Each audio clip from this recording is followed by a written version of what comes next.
out to encourage each heart, to build character, and to elevate potential. Every day, we work hard to live out our purpose in the classroom, on the stage, and on the field. Thank you to the following businesses who have partnered with us to support and build up our students this year: Adams Drugs, Alabama 811, Baptist Ortho Now, Breck Honey State Farm, Brindle Sprinkler Company, Bush Law Firm, CB&S Bank, Dentistry for Children, Doug's 2 Salon, Gunthorpe Financial, Dr. Derek Wessner, and Dr. Lee Murphy for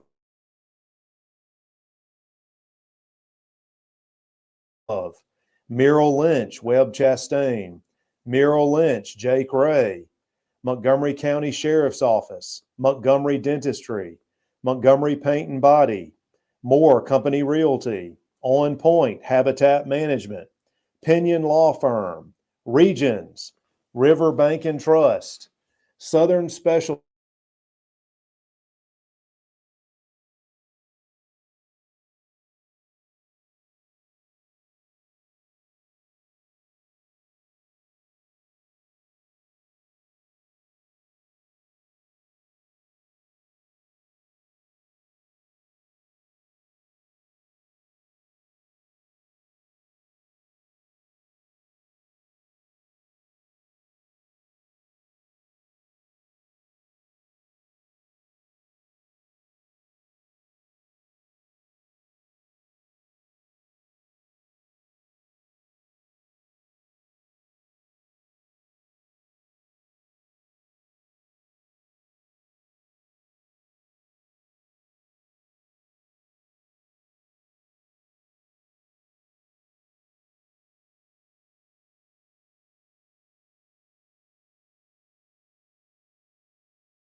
will have been both disappointing and promising as the Trojans continue to improve, and they will face a team tonight hoping to do something historic in Bullock County.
You get the power to it?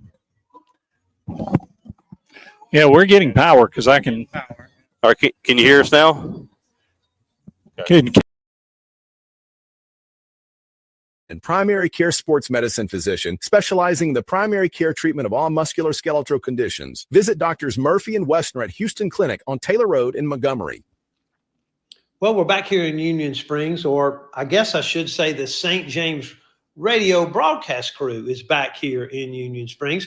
Brad Armagost and Sonny Brassfield. Not here in Union Springs tonight.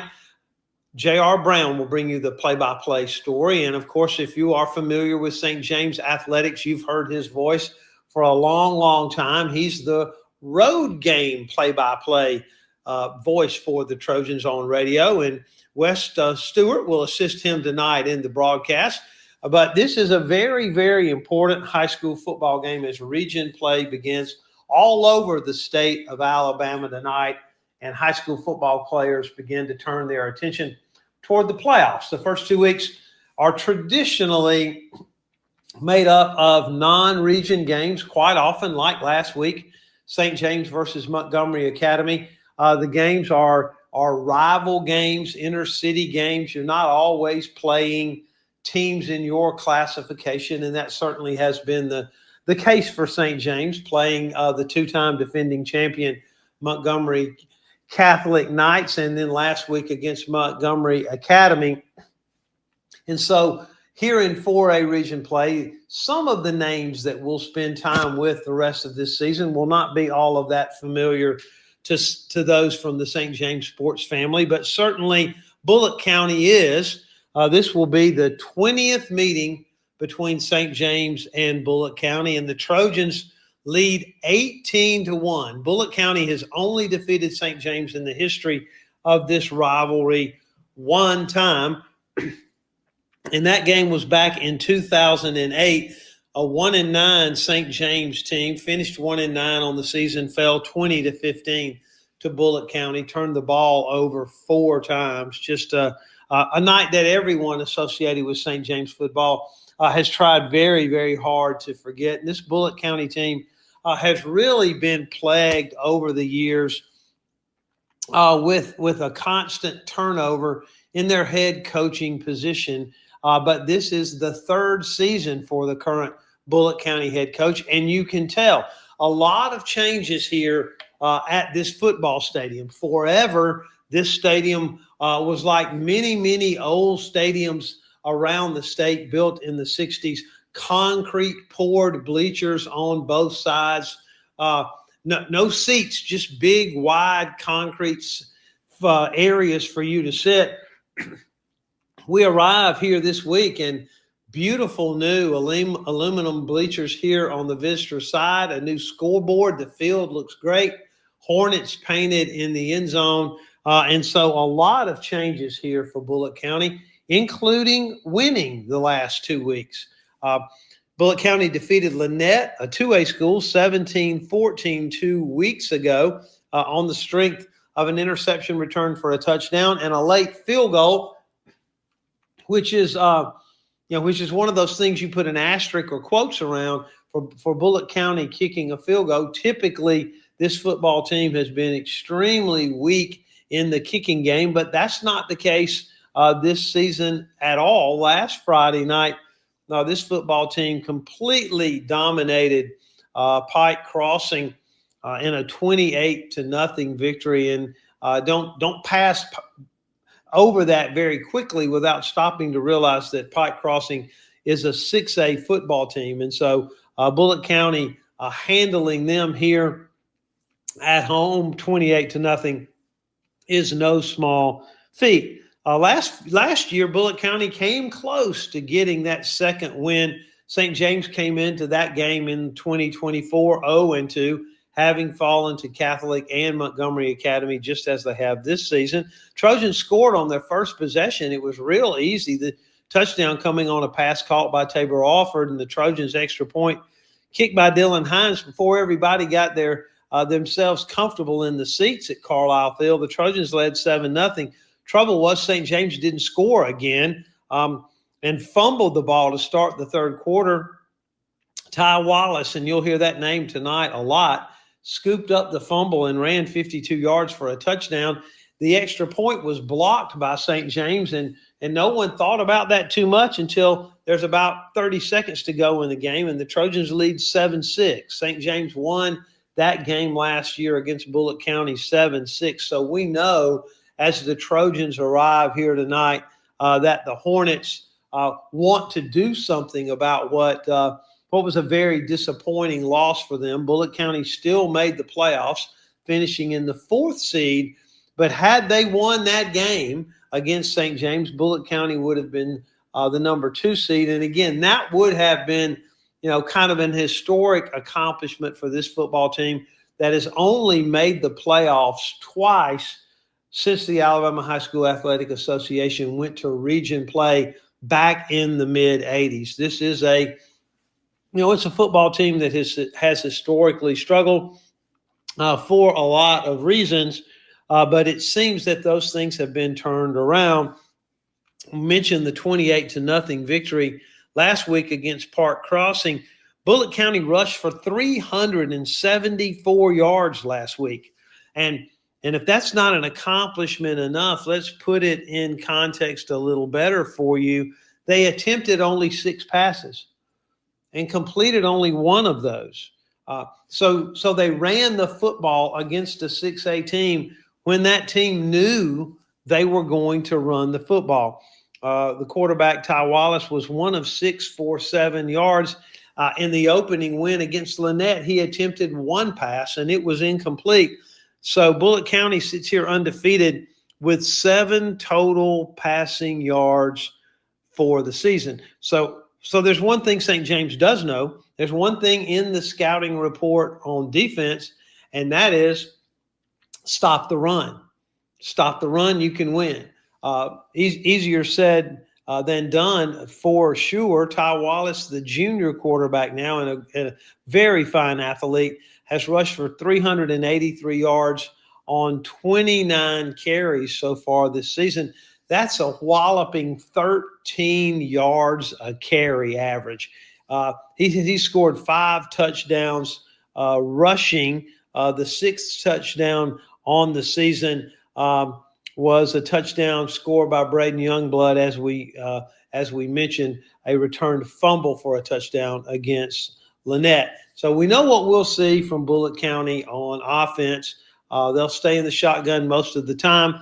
Ty Wallace will have the ball in his hands almost every play. You'll hear this Braden Youngblood's name a lot as well. He's carried the ball 20 times, but for 67 yards. That's a more, air quotes, normal rushing average. Nothing like the gaudy 13 yards a carry average by Mr. Wallace. So you'll hear his name, and also Jadorian Mack, who's rushed for almost 50 yards. Those are the 3 guys that will have the football in their hands most of the time. This team has 536 yards rushing in just 2 games. That's 268 yards average per game, and it's not fancy. You'll see quarterback counter. You'll see a quarterback power, a quarterback sweep.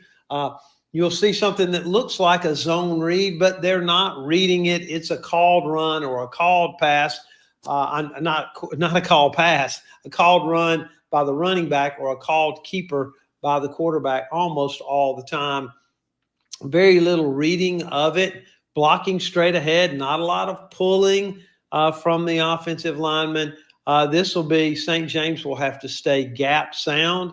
St. James will have to keep their responsibilities on defense, and first down will be very, very important. St. James gives up 4, 5, 6 yards on first down. The Trojans are going to be in trouble if that's what happens all night. If St. James can hold the Hornets to 1, 2 yards on first down, then it's 2nd and 8, 2nd and 9, 2nd and 7. Then that's a much, much bigger challenge for this Bullitt County team. You put them in a passing situation. Clearly, they're not comfortable passing the football. As we get ready for kickoff, St. James versus Bullitt County, I did mention in the opening that there was a chance for tonight to be historic for Bullitt County. And even though certainly this is the St. James broadcast, you just can't pass up this story and this statistic. Bullitt County comes into tonight's game 2-0. Twice between 2025 and 1974. Only twice in that significant gap of 51 years. Only twice has Bullitt County won the first 2 games of a season. And both of those two occasions, both of those in the 1980s, Bullitt County lost game 3. You have to go all the way back to 1973 to find a Bullitt County team that started the season 3-0. So these young men here tonight for Bullitt County have an opportunity to do something that hasn't been done in 52 years. For St. James, well, the story's different. The Trojans have an opportunity to keep themselves on track for their own very impressive streak. We'll talk about that when we come back. You stay with us. This is St. James football on WRBC. Go, go, go. That's life. And at CB&S Bank, we help you keep up. We're redesigning financial freedom with the most sophisticated digital products. Check balances, pay bills, transfer funds, manage your card, and even deposit checks from wherever you are. Make purchases using your CB&S Bank debit card through your mobile device with Mobile Wallet in participating stores and restaurants. Learn more at cbsbank.com. Charges and fees may apply from your cellular service provider. Contact your service provider for information. Member FDIC. From all the employees at Adams Drugs, we want to say thank you to those who already trust us with your health care and prescription needs. If you are looking for a pharmacy, we would like to invite you to visit our website, adamsdrugs.net, and find a location nearest to you. We have 12 locations in the River region with services such as wellness screenings, blood pressure checks, and compounding, just to name a few. Please come in and experience the Adams Drugs difference. We look forward to serving you and your family. All aboard for Healthy Smiles. At Dentistry for Children, they love to make kids smile. Dr. Schreiber and Dr. Thomas specialize in pediatric dentistry, treating infants, children, and patients with special needs. You can trust Dentistry for Children to provide the highest quality care for children of all ages. Beautiful smiles begin at Dentistry for Children. Call today to make your appointment with their professional, caring staff. Dentistry for Children in Montgomery and Wetumpka, proudly making kids smile for over 40 years. Nothing gets your attention like the pain you get when it hurts to walk. When you have that pain, reach out to Southern Specialty Physicians. Dr. Brian Sellers is a board-certified vascular surgeon with over 15 years of experience. And Dr. Brandon McCullum is an experienced podiatrist. Southern Specialty Physicians are working to keep Alabama walking. Located across from the AUM Water Tower on Sydney Curve and online at ssp.care. We're back here in Union Springs, St. James versus Bullitt County, region game number 1 of the 2025 season. Sonny Brassfield doing the pregame tonight. The play-by-play will be brought to you by J.R. Brown. Of course, he'll be assisted by Wes Stewart. And we hope you'll stay with us for what ought to be a very, very competitive football game tonight. The Trojans looking to follow the script from last season where St. James started 0-2, but still finished with a 6-1 region record. The region runner-up last season hosted the first round of the playoffs. And we mentioned right before the break that we would talk a little bit about some historic perspective on this game for St. James. The Trojans have been just downright dominating in region play in the last 10 years. Since 2015, St. James is 55-4. 55-4 in region play in the last 10 years. In that time, the Trojans have won 6 region championships and finished runner-up the other 4 seasons. You know, St. James had very, very close to winning 10 straight region titles. One of those 4 losses in overtime, one of those 4 losses 7-6 with a Hail Mary touchdown pass, causing the Trojans defeat on the last play of the game. A very competitive loss to Pike Road when they played in the Trojans 4A region. And then last season, just a heartbreaking loss to Tallahassee. All 4 of those games could have easily gone St. James' way, but still a remarkable 55-4 record playing at home for the last 10 years. The Trojans have made the playoffs 11 straight years and 14 of the last 16. So coming into this game, it's a region game, and we'll talk a little bit with Coach Larry Ware in just a few minutes about, does St. James emphasize region play more because with this remarkable record, that somehow or another the Trojans will have a little different attitude tonight. We'll look back real quickly at last Friday night. The Trojans lost 14-7 to Montgomery Academy. And what often happens to teams that are undermanned, and St. James, again, playing with less than 35 players again tonight, is that the little things make such a difference in a game when everybody is playing both ways. And quite honestly, against a strong team like Montgomery Academy, still ranked in the top 10 in Class 3A, everything needs to go your way. And on the defensive side of the football last week, it certainly did for St. James. The Trojans held Montgomery Academy to 120 yards rushing. But Montgomery Academy took advantage of two opportunities to score, and really the only two opportunities they had the whole game. St. James had a disastrous start to the game, losing 18 yards on the first three plays, punting out of their own end zone. A very short punt by Ford Bass, the first time he'd ever kicked in a high school varsity game. And Montgomery Academy started from the Trojans 30, able to punch that in after a pass interference on a fourth down play that kept the drive going. And the Eagles led 7-0. No scoring after that in the first half, but the Trojans would have first and goal in the middle of the second quarter from the 2-yard line, and on third down fumbled the snap from inside the 1 and got no points and trailed 7-0 at halftime.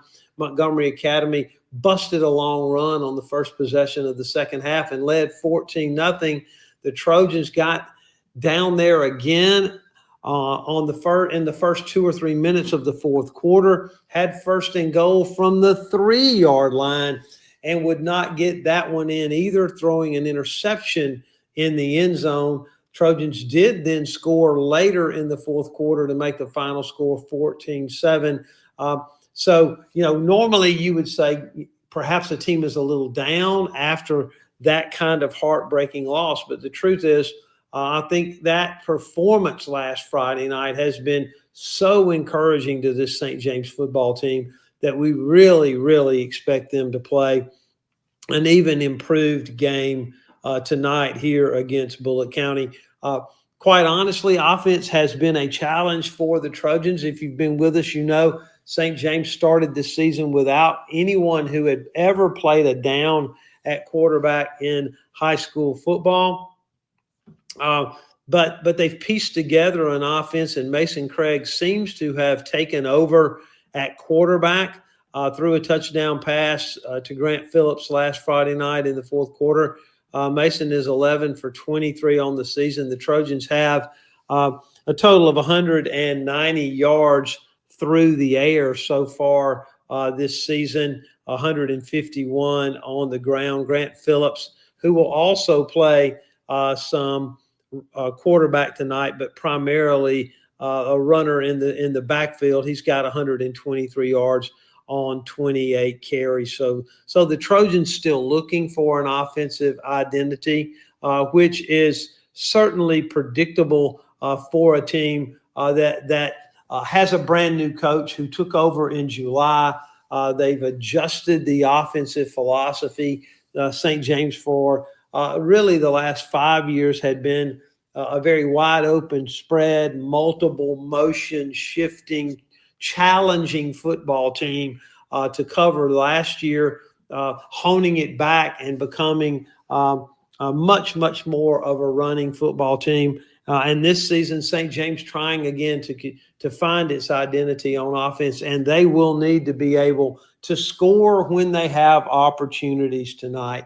That game got away from St. James last Friday night because they were not able to capitalize on those opportunities. And tonight, against a Bullitt County football team that will almost certainly be able to run the football against St. James, the Trojans have got to find a way when they get the chance to put points on the board because Bullitt County is going to try to shorten the game just as St. James will. Bullitt County is going to try to run the football just as St. James normally does, although tonight there is some optimism that they can throw the football behind Mason Craig.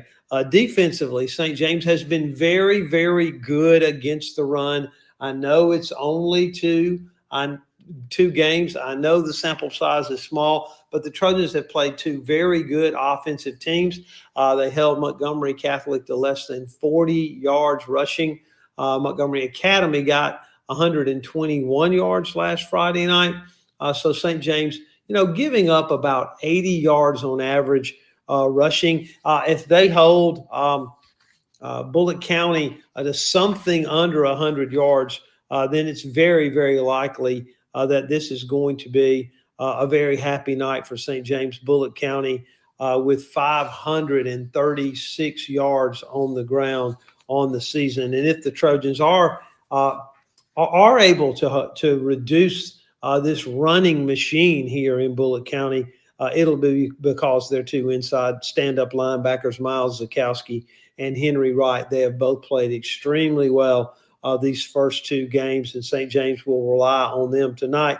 Max Ward up front has been a leader in the defensive line, and then Grant Phillips from his safety spot, playing every play on offense and defense, has just been nothing short of absolutely fabulous on defense. Last Friday night, the Trojans did get Dawson Knowles back, a very experienced defender up front. He had 2 sacks last Friday night, and certainly the Trojans will be relying on him.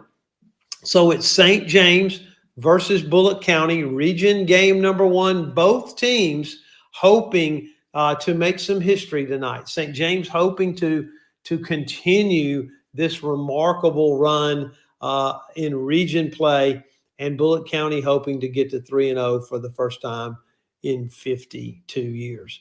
You stay with us. We'll have a little visit with head coach Larry Ware when we come back on what we call the Trojan Scouting Report. We'll be back in 2 minutes. You stay with us. This is St. James Football on WRBC.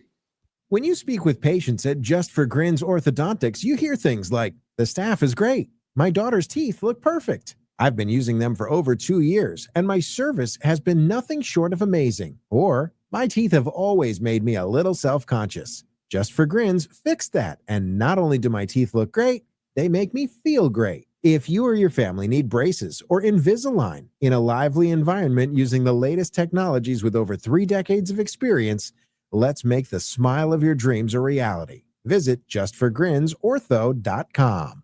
A fire can spread through your home or business in less than 2 minutes. That's why it's important to think ahead and have the proper fire protection installed before it's needed. Brendel Sprinkler Company can inspect your current system and help make sure that you have the proper equipment when it's needed. Brendel works in new construction, existing homes, and renovations. They not only want to help extinguish fires, they want to save lives. Since 1960, with over 5,000 successful installations. Find them online at brendelsprinkler.com. Confidence, experience, credibility. When your family is at stake, you need an attorney who's built a reputation on these 3 words. Katie Steenwinder. Whether it's divorce, custody, adoptions, or child support, Katie Steenwinder. Serving clients from Prattville and Wetumpka to Montgomery and Elba, Katie Steenwinder has developed her reputation with credibility, experience, and confidence. Call the law office of Katie Steenwinder in Montgomery, 262-2844. When your family is at stake, Katie Steenwinder. No representation is made that the quality of the legal services to be performed is greater than the quality of legal services performed by other lawyers. If you're looking for commercial real estate, Moore Company Realty is your go-to choice. The experienced team has a deep understanding of local markets and can help you find the perfect commercial property for sale or lease. They also offer comprehensive commercial property management services to ensure your investment is well taken care of. Their expertise and dedication to client satisfaction has allowed them to thrive for over 130 years. Find out more at moorecompanyrealty.com. Well, we're back in Union Springs as we get ready for kickoff St. James versus Bullitt County as we start the region schedule for 2025. Again, here with head coach Larry Ware. Coach, take a quick peek back at last Friday night. St. James dropped a real close one and a heartbreaker to Montgomery Academy. Your guys played really, really well. It really did. Just like I felt last week that We had a good game plan. I felt real good about our game plan last week. And, we carried out a lot of what we were intending to do. We just left some points out there on the board, on the field that we didn't put on the board. And, it cost us in the long run. But MA was a really, really good team. They were well prepared. And, so were we. It was a really good weekend, a really good Friday night for a crosstown rival. Well, it was, and you're right. Your guys just play, I thought, so hard, and your offense is beginning to round into hopefully what you want it to be. I thought Mason has played remarkably well for a young man that's really not played quarterback in high school before. Yeah, that's true. Mason has given us everything that he has. So is Grant Phillips at the quarterback spot. They're two platoon units, kind of so to speak. The offense is evolving a little bit. The kids are getting a better understanding of what we're trying to do, how we're trying to do it, when we're trying to do it.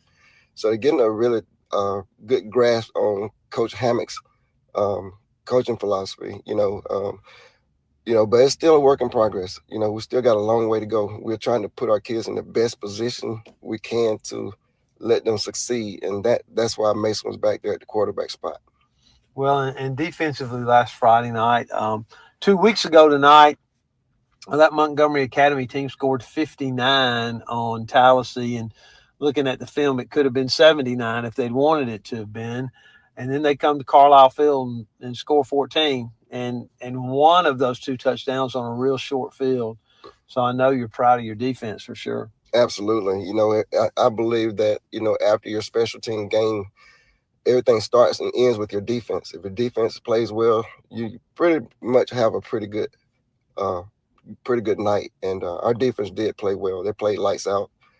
We had a couple of hiccups in there, but for the most part, they were prepared and played really, really good together. Well, I wanted to mention as we get ready for St. James versus Bullitt County, your two linebackers, Miles Zakowski has played a lot of football at St. James, but at a different position. Really hadn't been an inside linebacker full time until this year. And then Henry Wright has not played inside linebacker either. But I think both of them in 2 games have played very, very well for you. In saying that, you're all correct. But you got to look at how they're getting to their spots, and it's because of the defensive line play. The defensive lines are eating up gaps and taking up double teams and allowing those guys to move around a little bit. And then, the coordinator, Coach Corley, is doing a good job of putting those 2 guys in a good position to succeed as well. But Miles is doing really well, and Henry's playing really well together. So we hope we continue to get that play each Friday night from them. Tonight it's St. James versus Bullitt County. And, we're down here, Coach, and looking around, the field looks different. The stands look different. They've done a remarkable job since St. James was here last, making changes and improvements to the facility down here. And then when you cut the tape on, the football team looks a little different too. It does. It's a different Bullitt County experience. They've invested into their atmosphere, their athletic atmosphere in Union Springs, and the field, like you said, looks really good. So they've obviously put some time and money into that, and then they got LED lights. That's a good feel. It's modern. They've made some changes that probably were necessary to go in the direction that they've been trying to go in. It looks really good, and it's going to be a good Friday night for both sides of the field. Well, and we're going to see a big air raid offense from this Bullitt County team, right? Throwing the ball all over the place, right? I tell you what, you might want to get to the game early because it might be over with before 9 o'clock. Yeah, that's right. I'm joking, but Bullitt County, I think, has thrown about 10 passes and completed 1 in 2 games.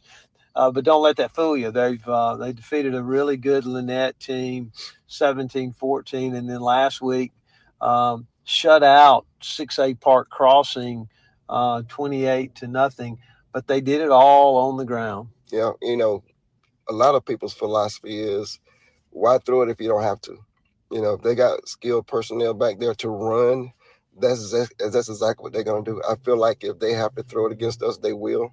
The fact that they haven't had to do it, it concerns me a little bit because, you know, we haven't seen a lot of what they can do in the passing game because they really haven't had to do it, you know, because of their running game and what they've been doing offensively.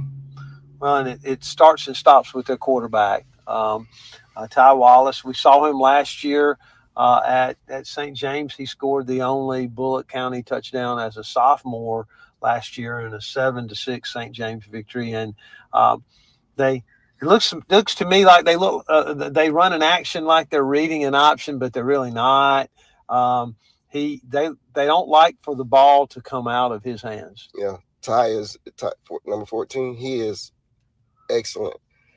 He's big, he's fast, he's physical, and he is going to present a challenge for us. You know, we hope to contain him. At the same time, we hope that, you know, we keep the ball out of their offensive hand, because the more opportunity that he has, the more opportunity he has to score, because the kid is really, really phenomenal.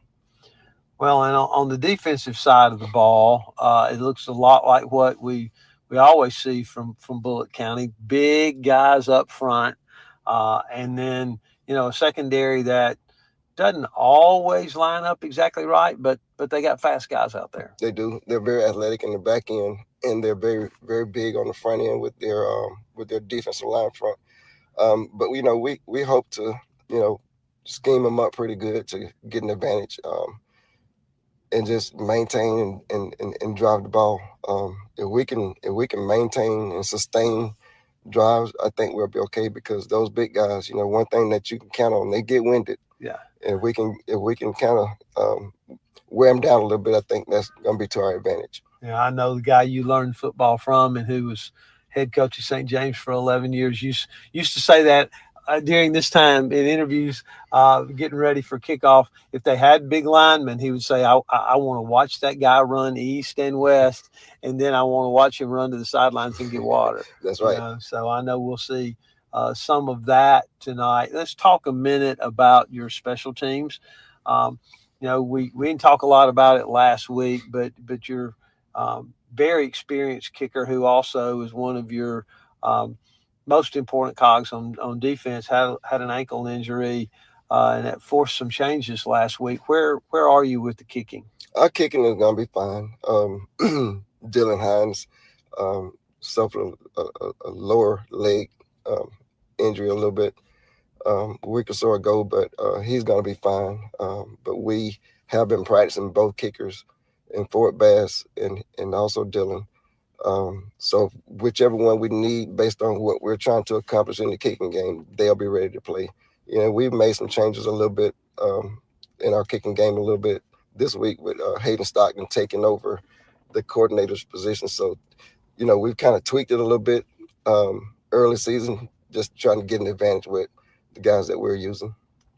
Well, Coach, it's St. James versus Bullitt County. Region play begins, and have you approached it differently this week? I know that you're very aware of St. James' real impressive record in region play the last 9 years or so.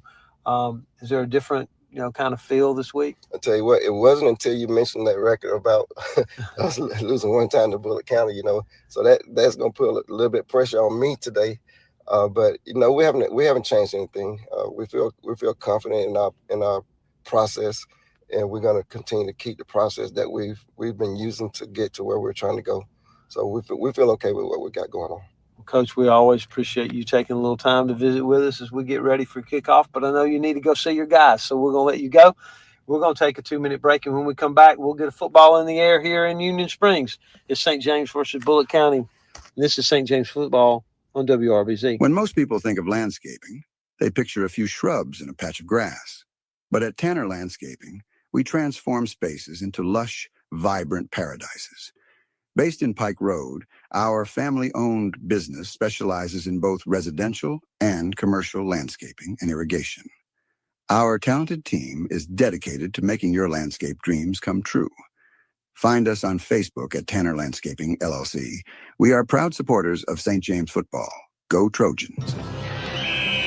When a sports injury has you sidelined, Baptist Ortho Now offers comprehensive orthopedic care with no appointment from 8 a.m. to 8 p.m. Monday through Saturday, with board-certified specialists treating injuries.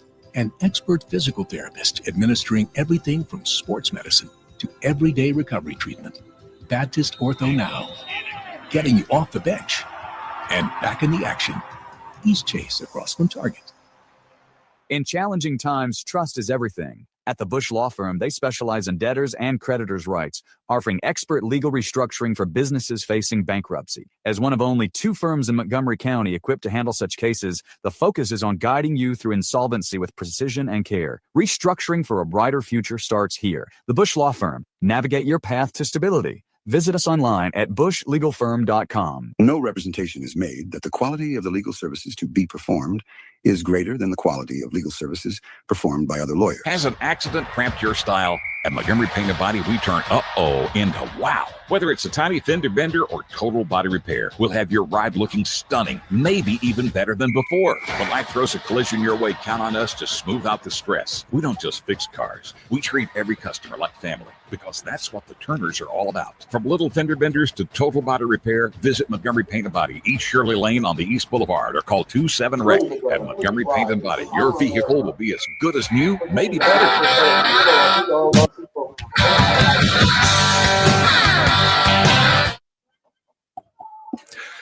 You are listening live at Thornton Foster Stadium here in Union Springs, Alabama, as St. James is opening the 2025 Region 3 area of Class 4A.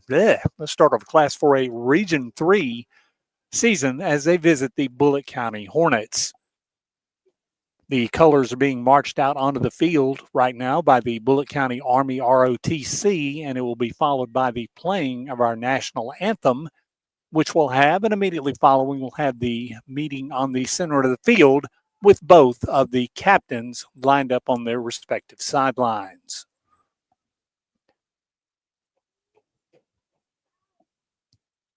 Colors have made it to the center of the field, and in just a few moments, the Bullitt County Marching Hornets will help honor the country with the playing of the national anthem.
And there was your national anthem by the Bullitt County Hornet Band. Folks, this is not your grandfather or daddy's Bullitt County team, and this is not your daddy's Bullitt County Stadium. In the last 2 years, what a fantastic job they have done to the field. It is in immaculate condition. There are no holes, no anthills. The lights have been replaced. You may see on the far sidelines, the visitors' concrete bleachers have been replaced, and there's some very nice aluminum steel bleachers there, and they've got a very respectable St. James crowd as well. Again, like we said, the captains are lining up for the pregame coin toss. We may have an issue, though. Our clock does not seem to be working. Sounds like Deja Vu Catholic over again. The to-go number 8 is flashing, and that's all the lights we have available, but we'll try to keep you posted. The St. James captains making their way to the center of the field are number 5, Darian Williams, number 8, Luke Catchings, and number 65, Jack Caradori. The captains for Bullitt County include number 1, Caden Ivey, quarterback number 14, Ty Kalis Wallace, number 30, Damon Maeda, and number 50, Darian Robbins. Bullitt County is wearing all black uniforms with black helmets. They have gold numbers with white trim, which is fortunately for us very to see as we are up tonight on the top of the rooftop of the press box here at Thornton Foster Stadium. St. James is wearing their regular road uniforms, white with the gold stripes, the blue pants, and the white helmet with the lovely Trojan emblem on the top. St. James has won the coin toss, and we'll see what they elect to do. Remember, they won the coin toss last week, took the ball, and didn't do too well on the opening drive, which led immediately to a Montgomery Academy touchdown after a punt. However, St. James is going to try their luck again. They are going to receive to open the game, and they're going to defend the west end zone. Again, this is one of the few stadiums that does face west to east. The sun has just nicely gone behind a small bank of clouds on the west side, so that should be no problem. The lighting is tremendous. That should be no issue at all, maybe a little bit on the sidelines here. But St. James will be headed toward the east end of the field, and they are now taking the field. St. James starting off with a record of 0-2, but this is when the serious stuff starts now. It is region play, Class 4A, Region 3. Bullitt County, on the other hand, is 2-0. They've had a very impressive win over 2A powerhouse Lynette, and then pretty much manhandled Park Crossing, a 6A team, 28-0 last week.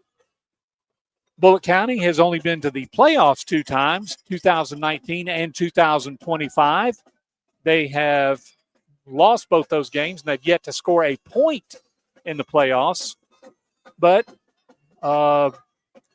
as a lot of people say, outsiders say Bullitt County may have the best team in the region this year. In fact, they're the only team that has received points on the top 10 results. They received 2 votes and are actually ranked 15th in the state. How many times has that happened?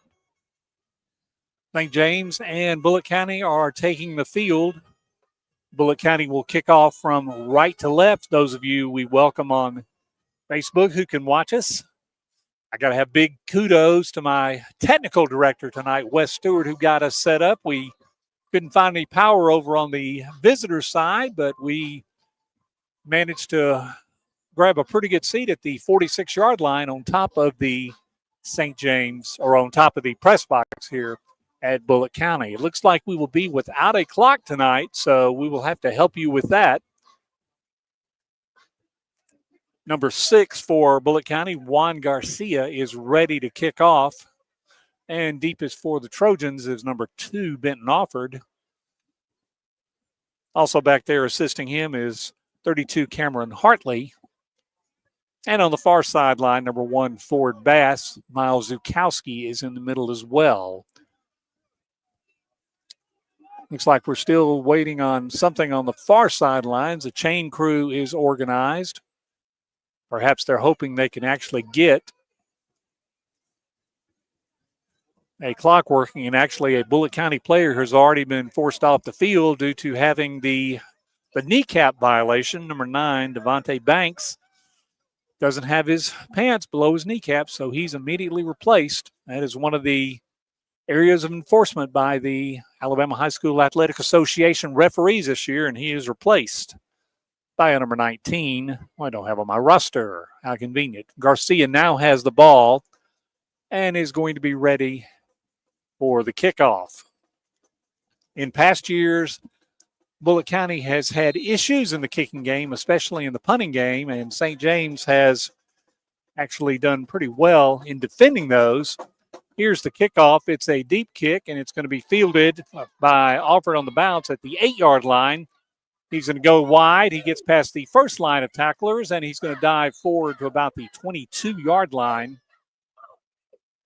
Number 3, Jaquez Pearson, makes the stop, and St. James will start their first drive, 1st and 10 at their own, we'll call it the 22-yard line.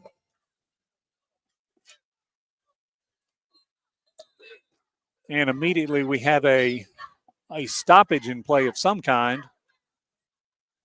Seems to be an issue over on the far sideline. Oh, it was a far sideline, all right. They didn't have a ball ready. Little caution there for the ball boys to get into the game.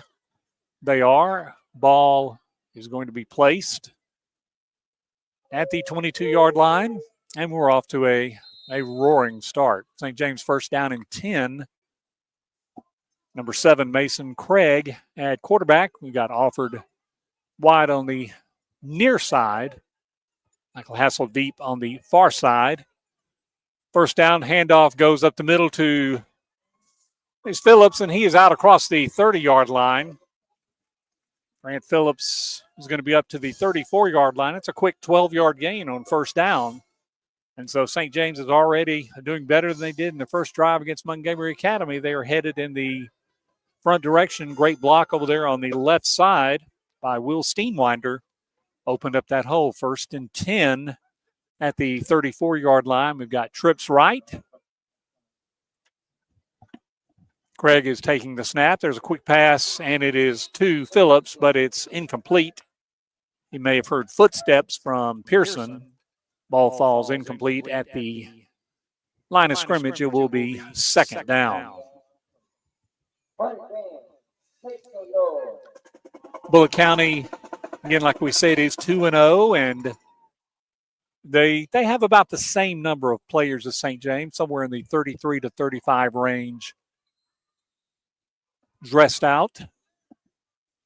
2nd down, 10 yards to go from the 34-yard line. An empty backfield for Craig. Now Bass is in motion. Craig keeps, and he's going to get across the 35, but he's grabbed and taken down at the 36.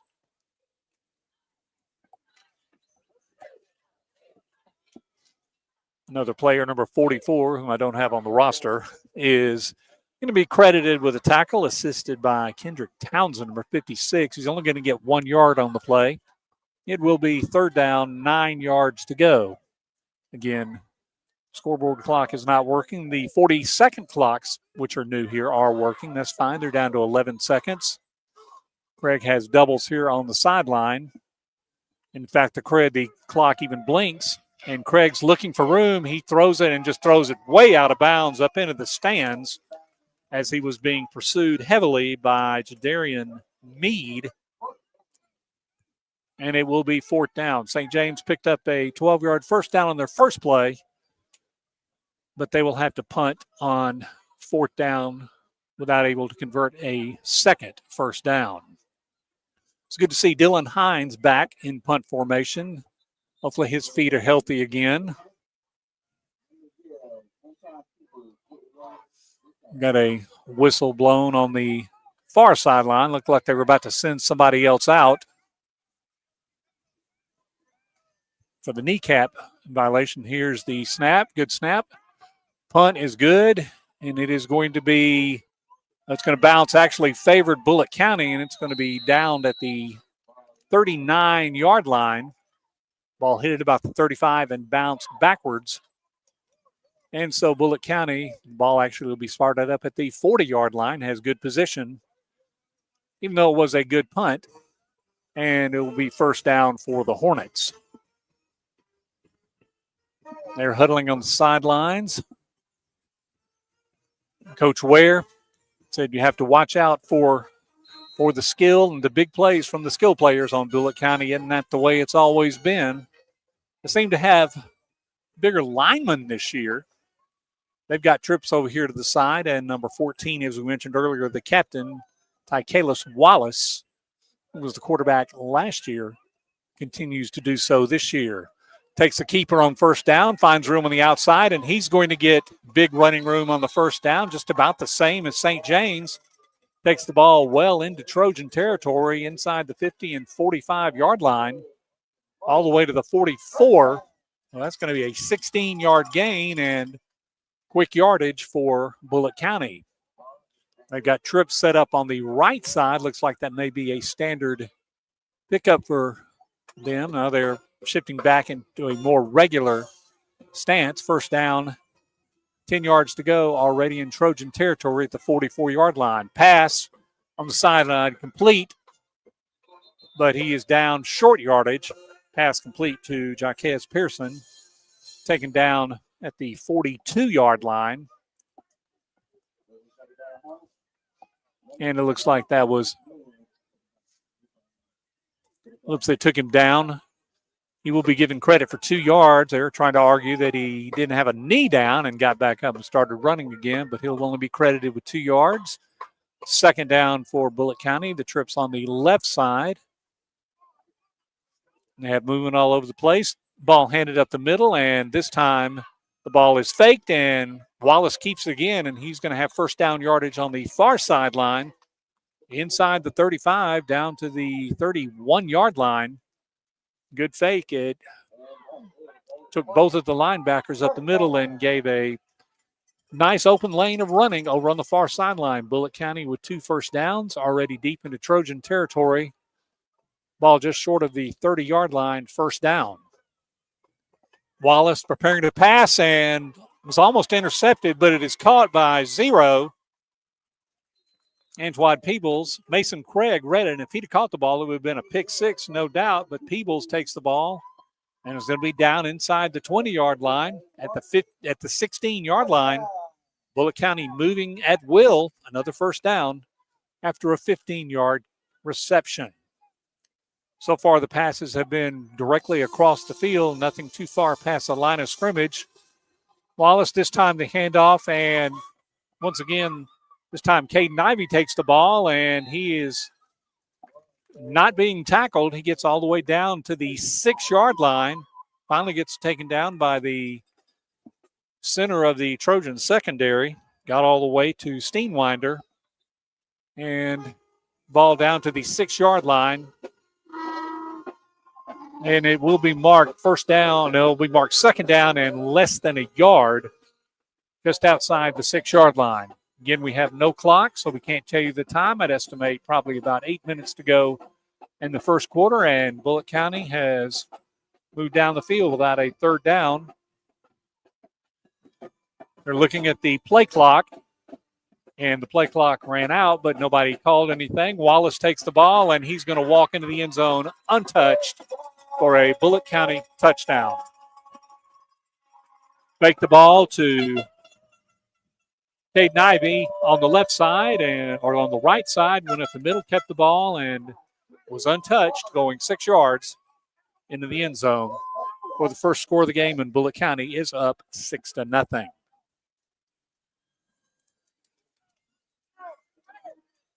Number 6, Garcia, who tried the kickoff, is going to try the extra point to the west side where the concession stand used to be. It has been removed. The kick is up. It is deflected and blocked. No good.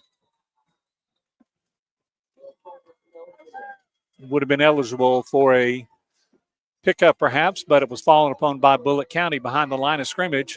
Bullitt County, though, is up 6-0. We'll be back in 60 seconds. You're listening to St. James Football on WRBZ.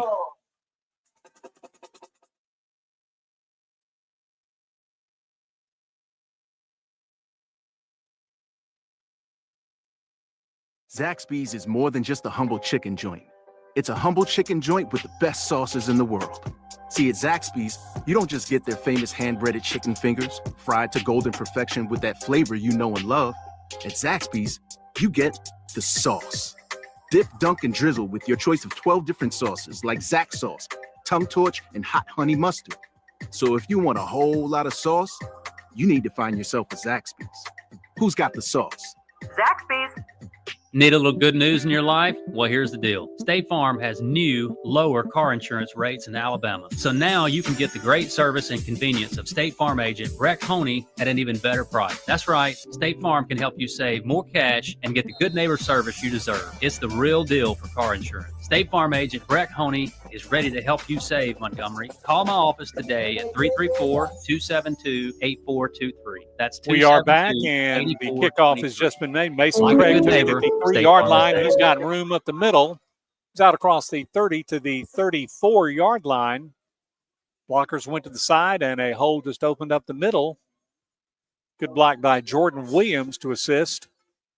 And St. James, already down 6-0, is going to try and remedy the ship, pick up more than one first down this time. They'll have first down and 10 on their own 34-yard line.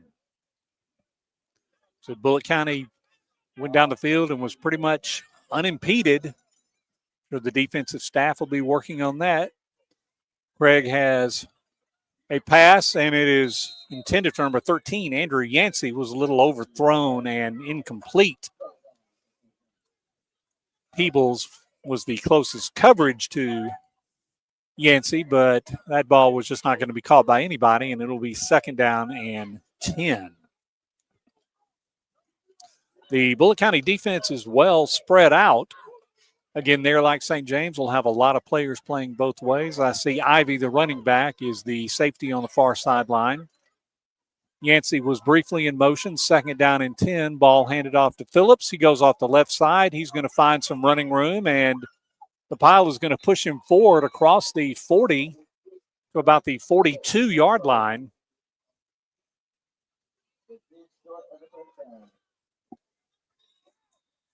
It will be third down. I wonder if a flag was down. There is a flag down.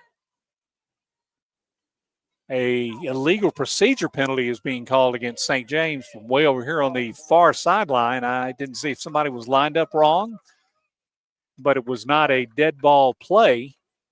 And it's going to take a few minutes to get that straightened out as the chain man went ahead and moved his marker. It shouldn't be that hard, though, because it was second down and 10. So there should be a 5-yard penalty marked off from the 34-yard line, and it is correctly done so. Ball is back to the 29. It is still second down, now 15 yards to go, and the chain man, of course, he didn't see the flag either, and nobody told him to stop, so he is not at fault. Second down, 15. St. James at the 29-yard line. Getting double outs here. Craig in the shotgun has time to pat. Now he's being thrown. He had room, and he's going to throw it to the sideline. The ball is caught here on the near sideline at the 38-yard line by Benton Offord. That's going to make up the penalty yardage, and then probably another 5 or so. The ball will be up to the 39-yard line for a 10-yard gain. It'll make it third down and quite manageable. A short 5 yards to go. Offord was lined up on the sideline and was behind Yancey or another receiver, and Yancey took off deep, and both the coverage men went after him, leaving Offord wide open. This time Andrew Shalata is on the wide side. We've got 2 in the backfield. Third down, 5 yards to go. 3 seconds left on the clock, and Craig is trying to throw the ball, and he is grabbed and throws the ball out of bounds. And it's incomplete. And looks like it will be fourth down. There is no intentional grounding as Craig was outside of the so-called pocket and went to the sidelines. And it looks like that's going to be the first quarter heat timeout, so we're approximately halfway through the first quarter. Let's take another 60-second break. You're listening to St. James Football on WRBZ. Gulf States Distributing has served the law enforcement, military, and first responder equipment needs for over 40 years. Along with their 100-plus product lines of law enforcement equipment and apparel, they have one of the largest ammunition inventories in the Southeast. Gulf State's well-stocked showroom and friendly staff reflect a hometown atmosphere. Visit them today at 6000 East Shirley Lane. Gulf States Distributing's mission is to provide quality products at competitive prices with exceptional service. Great smiles start at Montgomery Dentistry on Woodner Boulevard. Doctors Anderson, Robertson, and Bittner have over 55 years combined dental experience and are proud to be an active part of the St. James community. Montgomery Dentistry accepts most major dental insurance plans, voted best dental practice for 8 years in a row. Ask them about financing options to allow you to get your dental care now and pay later. Located along Woodmer Boulevard. Follow them on Facebook and visit them at montgomerydentistry.com.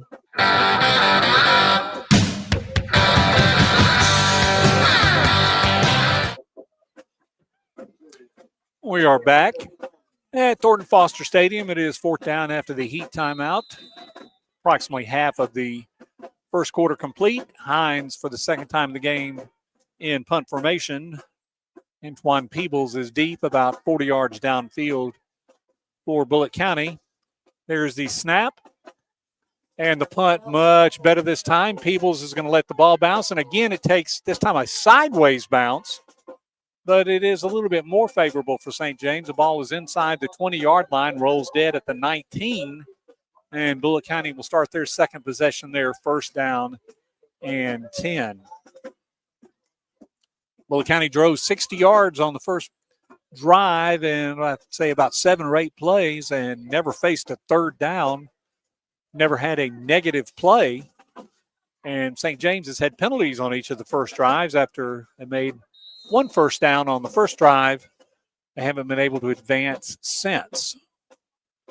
Wallace is leading the Hornets back out. First down and 10 at the 19-yard line. And St. James doesn't look like they're going to be a come-from-behind team this year.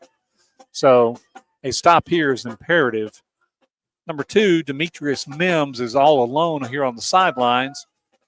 He's being covered by Darian Williams. There's a handoff and finding some room up the middle, but being tackled at the 20 and the 22-yard line maybe. That's Wallace again on the keeper. Phillips was in there on the stop, and he was assisted by Landon Wiggum. Actually going to give him pretty good mark on the ball, about to the 24-yard line, so that's going to be about 4.5 yards. It's second down. No trips this time, but a pair of receivers over to this sideline.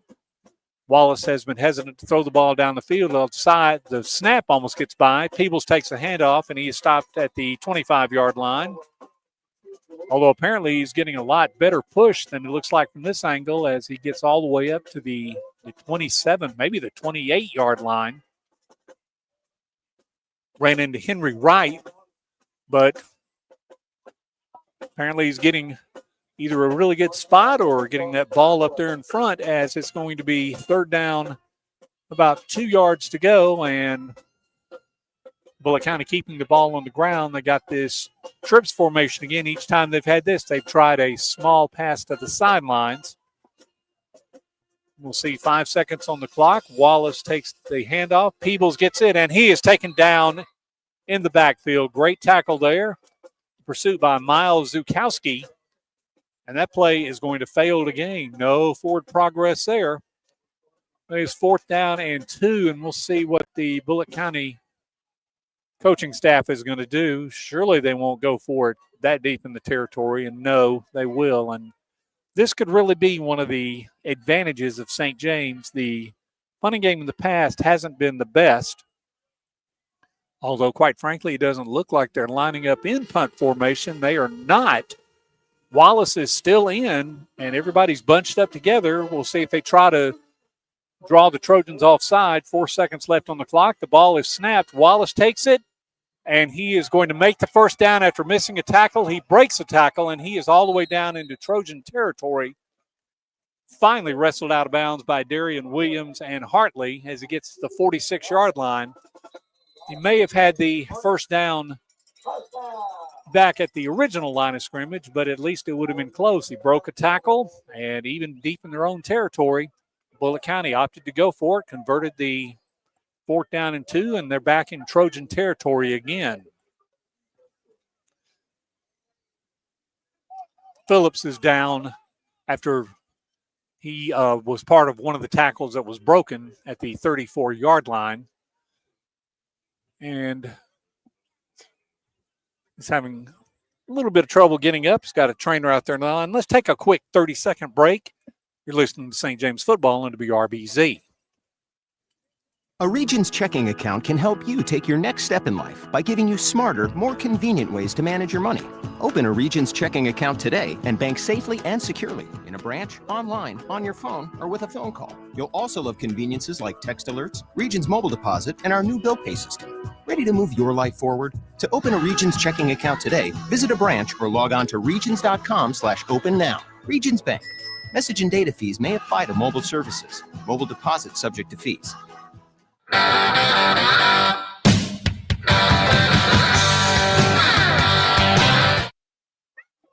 We are back. Phillips has just cleared the field.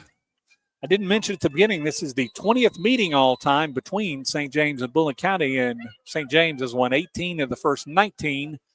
Off to a bit of a slow start here, directly in front of us. First down for Bullitt County at the St. James 46-yard line.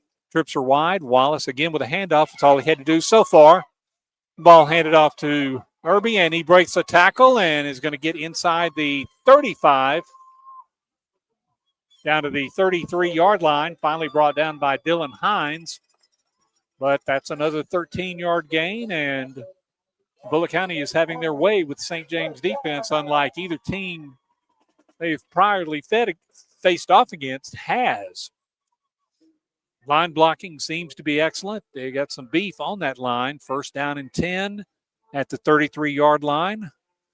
Wallace is going to prepare, and it looks like he's going to try to go deep. He is. And the ball is well overthrown. Pass was intended for Monte Bates. It is incomplete. And that'll give St. James a chance to rest, make a few substitutions, and it will be second down and a rare 10. Perhaps Bullitt County was under the impression they were, getting the Trojans to fall asleep. But Williams had no problem keeping up with the receiver, and it was well overthrown anyway. Second down, 10 yards to go. Ball handed off, and it is kept by Wallace. After a fake, he is going to be not tackled, and he finds room up the middle, and he's brought down by the last tackler. He was stood up at about the 29-yard line, broke the tackle, and got away down to near the 10-yard line, brought down by Hines, the last possible tackler. He's going to be down at the 12-yard line. It's going to be first down inside the red zone once again for Bullitt County. The sun has vanished. It's dark. The field is extremely well lit, but unfortunately what we're seeing is not too bright for the Trojans right now. First down and 10. Wallace takes the snap. Handoff to Ivy. Finds room up the middle. He's going to be down inside the 5 and down near another first down at about the 3-yard line. That time, Max Ward stopped him before he got in the end zone, but another healthy pickup on first down. That's 9 yards, and it's second down, 1 yard to go for a first down, 2 yards to go for a second Bullitt County touchdown. We're in the neighborhood of 2 to 3 minutes to go in the first period. Bullitt County up 6-0 and threatening again.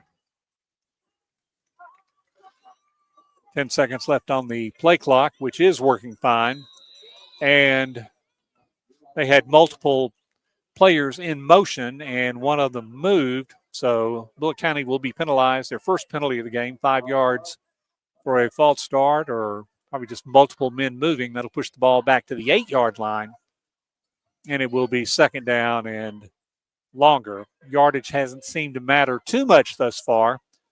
Wallace has been making the right call most every time to keep the ball or hand it off to one of his running backs, Ivy or Pearson. And those front lines, we've got to get those first tackles down. Contact is being made at the line of scrimmage just across. And down here inside the 10-yard line, every yard is valuable. Ivy's lined up behind the quarterback, Wallace. Second down from the 8-yard line. 6 yards to go for the first down. A bit of a high snap. Ivy takes the ball now, and Wallace keeps it, and he breaks a tackle, and he is still up, and he's going to be down near first down yardage. He is very difficult to tackle. We remember that from last year, although last year was on a very slippery field, and he had continuous trouble getting cleats to ground. No such trouble this year as the field is in absolutely wonderful shape, well cut, well greened. These are going to be marked down about 2 feet short of the first down, just outside the 2-yard line. Third down and short. 3 yards to go for the touchdown. This time the ball is handed off. The ball was juggled, but Ivy takes the ball, regains control, and dives forward off left tackle into the end zone for another Bullitt County touchdown. Looked like for a second there, the handoff may have been just a second late, and Ivy actually had to turn around, which threw off the entire balance and timing of the play, but the blocking on the left side was well done, and St. James could only tackle him as he hit the goal line. This time, to make up for the missed extra point last time, Bullitt County is going to try a 2-point conversion. Wallace is there. He's going to have the keeper, and he's going to be taken down almost immediately. Great pursuit. That's either Williams or Phillips. Turn this way. If it is Phillips, that'd be good to see him back in, but the conversion no good. Bullitt County is now up 12-0. Still in the first quarter. We'll be back in 60 seconds. You're listening to St. James football on WRBZ. This is Judge J.C. Love and the Montgomery County Probate Court, wishing the St. James Trojans football team a winning and successful football season. Go Trojans. And while we're cheering for victory on the field, we're also protecting victories at home. Don't let property title fraud take away what you've worked so hard to build. Sign up today for the Probate Court's REACT program, the Real Estate Activity Alert and Contact Tool. It's free, it's fast, and it helps safeguard your property. Protect your property, protect your future. Learn more at www.reactnow.com. That's www.reaactnow.com. Go Trojans. Discover your stunning new look at Doug's 2 Salon. Find your breathtaking new hairstyle or color with our expert stylists and salon artists, and look absolutely radiant with our extensions, balayage, and keratin treatments. You'll find products from Aveda and Bumble & Bumble. So even when you leave the salon, you keep looking sensational. Call to make your appointment and look and feel amazing today.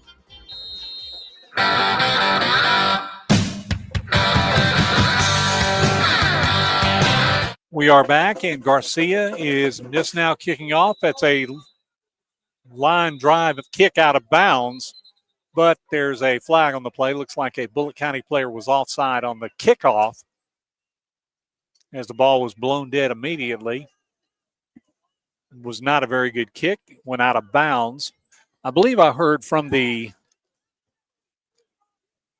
announcer that we may be in the last 30 seconds of the first quarter. Bullitt County will be penalized 5 yards for offsides on the kickoff. The ball will be back to the 35 and will respot Garcia, who is already kicked off twice in the first quarter and had an extra point attempt blocked. Will be there. Offord's all the way up to the 15-yard line as the deepest back. Hartley is up as well. And here's the kick. It's a better kick. It's off to the sideline, and it may be deep enough. It's going to, you better be fielded. It was an ideal kick. It was fielded by Offord, but he had to fall on the ball as Bullitt County was headed that way, and a flag came in. I don't know if somebody hit Offord when he was on the ground, but a flag came in very late. Offord fell on the ball at the 11-yard line. And it looks like we may have a taunting foul called on Bullitt County. It is being discussed.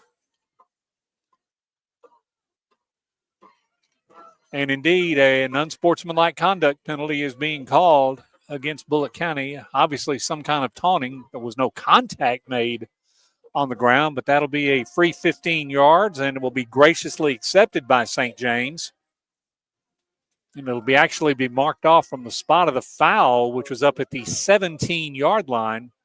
So there's an extra 6 yards there instead of having 1st and 10 at the 11. St. James will have 1st and 10 at the 32-yard line. And we'll see if St. James had a first down on the first play of the game and have been basically stuck since then. First down as we're nearing the end of the first quarter. Bullitt County up 12-0. Alford is on the near side. Yancey on the far side. Phillips is back in the game at running back. Much more condensed setup. Yancey in motion. There's a snap to Craig. Hands the ball off to Phillips, and he's taken down behind the line of scrimmage. He's going to be taken down back at the 30-yard line.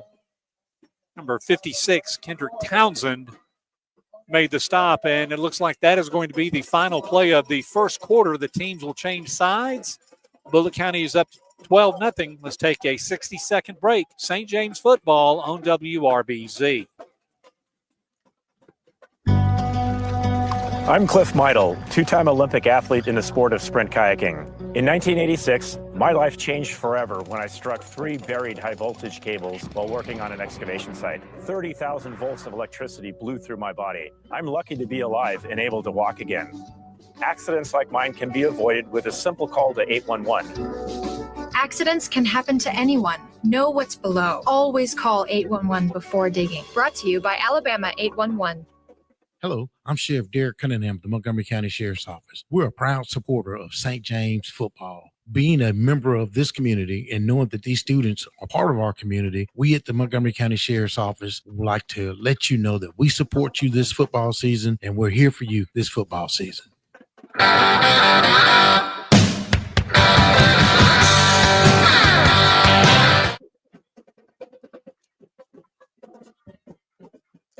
We are back to start second quarter action. St. James down 12-0. They have the ball. Have second down and 12 yards to go. They'll head toward the west end zone, hopefully with considerably better results than headed toward the east one. St. James only picked up 1 first down and probably had a net of 25 to 35 yards total offense, while Bullitt County ran up and down the field from the 40-yard line on the first drive and from the 19-yard line on the second drive, basically unimpeded. It is the start of the second quarter, second down, 12 yards to go for St. James at their own 30-yard line. Craig takes the snap. Quick pass is complete to Bass. He's out to the 35-yard line and gets out further. He's going to be out to maybe the 37, 38-yard line. There is a whistle. I don't know if a flag is down or not. No, we had another player sent off. That was Andrew Shaleta. A sideline warning was actually called against St. James. So there will be no penalty here, but further infractions will result in penalties. The pickup was good to about the 37-yard line, so a 7-yard gain, and sounds like St. James has been in 3rd and 5 on just about every situation when they've had a third down. See if they can convert one this time. We've got trips out to the side. Alford is the deepest. And the pass, and wide open over the middle is Luke Catchings. He's got the ball. He's deep into Bullitt County territory. He is pulled down by a horse collar at the 5-yard line. And St. James is going to be in big business. Luke Catchings was absolutely uncovered down the field, caught a beautiful pass about 30 yards down the field at the 40, raced all the way down to the 6 or 7-yard line and was pulled down by a desperation horse collar tackle, which is going to add half the distance to the goal. And St. James is doing better facing the west end zone. That'll be about a 3.5, 4-yard penalty. And St. James will have first and goal just outside the 3-yard line. Great run by Catchings. He got under the ball and was running equal with his defender. The defender caught up, and the only way he could have caught him was to grab for the horse collar tackle. So first down and goal, St. James. Phillips is now in at quarterback, and Bullitt County wasn't expecting that, and they call a timeout. So the first timeout of the First half is called by Bullock County. St. James ball actually on the 2-yard line. Let's take a quick 30-second break. St. James football will return on WRBZ. If joint pain or athletic injury has you out of a game, call the Houston Clinic team at 334-245-6605. Doctors Lee Murphy and Derek Wessner are seasoned healthcare providers working to provide high-quality sports medicine care to the athletes of the River region. Dr. Murphy is an orthopedic surgeon. His clinical focus is on shoulder, elbow, and knee disorders. Dr. Wessner is a veteran and primary care sports medicine physician specializing in the primary care treatment of all musculoskeletal conditions. Visit Doctors Murphy and Wessner at Houston Clinic on Taylor Road in Montgomery.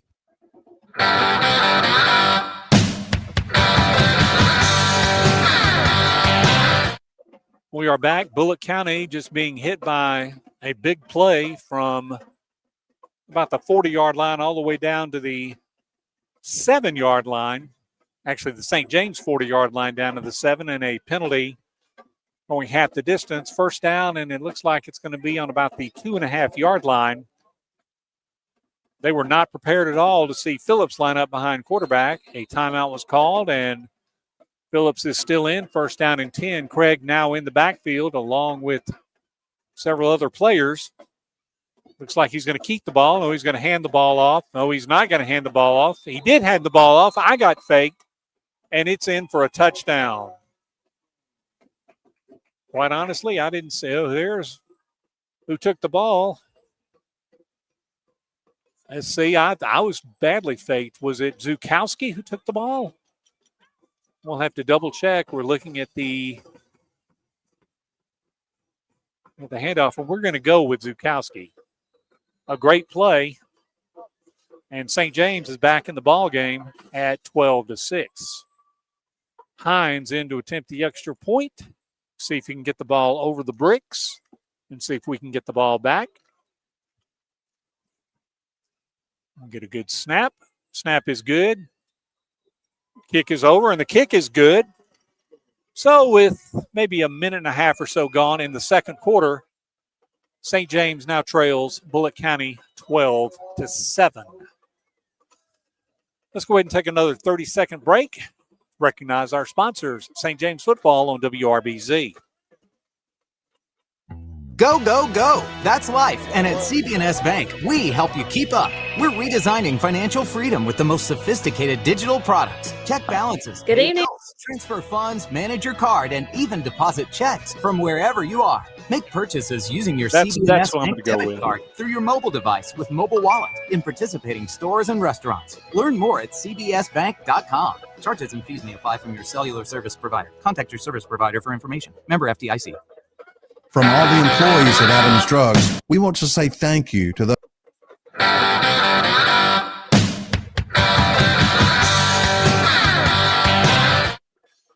We are back. St. James is on the scoreboard, still trailing 12-7, but a little life on the well-represented St. James sidelines. The band is here on the far sideline. We've got several hundred people, I'd say, over on the sidelines. Got a decent crowd, of course, from Bullock County as well. They support their Hornets, especially when they're winning.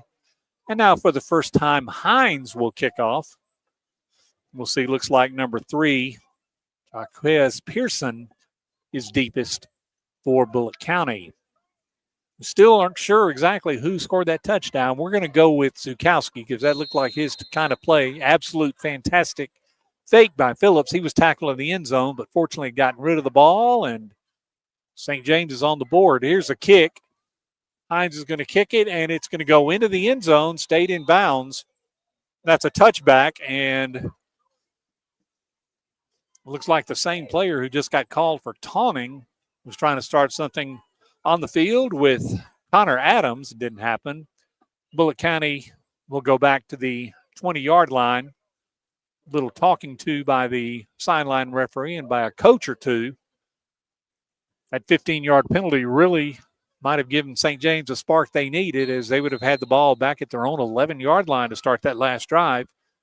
But being out at the 32, they went 68 yards in 4 plays for the score. Now let's see if the defense can hold on. 12-7, probably 2 minutes into the second quarter. Wallace has Ivy behind him. And he's going to give the handoff, and he finds room off the left side, gets out across the 25 to the 27-yard line. It's going to be another sizable pickup, probably 6 to 7 yards. Craig made the stop, but Bullitt County is in fantastic position, picking up 5 to 7 yards virtually every first down, if not picking up a first down. So their playbook is completely open. So far, running is about all they need with the short passes on the first drive. The one long pass they tried was well overthrown. Here's a handoff, and this time St. James is going to stop Ivy at the line and force him back. He's going to get up to the 28.5, maybe the 29-yard line, so it won't be too far away from a first down, but it was actually Zero Peebles who had the carry. It'll be third down and a yard, and right now a stop would be just tremendous for St. James. Get that defense off the field because you know they had to be tired after running up and down the field in the first quarter. Third down, 1 yard to go. All they have to do is make the stripe of the 50. Seems to be a little bit of confusion on the Bullitt County line. And whatever it is, apparently somebody out was not supposed to be out there. Bullitt County is going to be forced to take their second time out of the first half. I'd estimate we've got 8 minutes to go. The scoreboard now is completely delit. And let's again take a quick 30-second break. St. James football on WRBZ. From all the employees at Adams Drugs, we want to say thank you to those who already trust us with your health care and prescription needs. If you are looking for a pharmacy, we would like to invite you to visit our website, adamsdrugs.net, and find a location nearest to you. We have 12 locations in the River region with services such as wellness screenings, blood pressure checks, and compounding, just to name a few. Please come in and experience the Adams Drugs difference. We look forward to serving you and your family.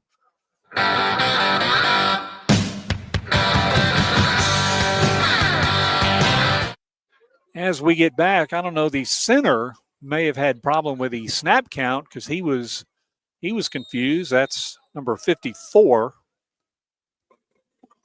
Random Hall. Anyway, after the timeout, third down, 1 yard to go. Snap back to Wallace. He gives the handoff, and it will be first down yardage up across the 35 and to the 40-yard line. Max Ward takes down the runner. That's Ivy, but that was a 6-yard gain on a straight-ahead handoff. And that seems to be either a straight-ahead handoff or off the left side, 5 or 6 yards every play. First down for Bullitt County. Ball spotted right at the 35 seconds, and I heard that time 9 minutes and 15 seconds to go until halftime. Thank you, Mr. Announcer. We've got a different announcer this year than we've been used to having at Bullitt County, a little lower key. I was afraid that the speaker might be a problem. Wallace is back to pass. He's looking for room. He's going to find room on the sideline to run. Knocked out of bounds by Craig, but he's going to be 10 yards down the field before he gets knocked out of bounds. Ball up to the 45-yard line. It was good coverage downfield, but Wallace is quick enough to elude the pressure and had room on the near sideline. Picked up 10 yards. Yet another first down for the Hornets. I'd estimate that's 10 or so, including the scores. Bullitt County up 12-7. And it will be first down and 10. Almost directly in front of us at the 46-yard line of Bullitt County. Number 30, Jadarian Mack, who was a player on the team last year, I remember, and was a big linebacker, has come in for fresh legs. The running back Peebles as well. And the play clock got down to Bullitt County, and they've had to take their third timeout. Bullitt County is out of timeouts for the remainder of the half. Let's keep it here. And looks like Bullitt County seemed to be moving very smoothly on their first two drives, but all of a sudden, I don't know if they've had a replacement on the line, but they seem to have trouble lining up on the offensive line, especially in the center position. They may have a different center. Currently, number 54, Roberto Hall, is sitting in the, well, he's actually working at the right guard. He may be a regular center. He may be taking that place. His next door neighbor, number 55, Michael Tarver, and I know a lot of Tarvers here in Bullitt County. I'm sure he's one of the family, is currently acting as the center, and he seems to be having some issues with simple snap counts or such.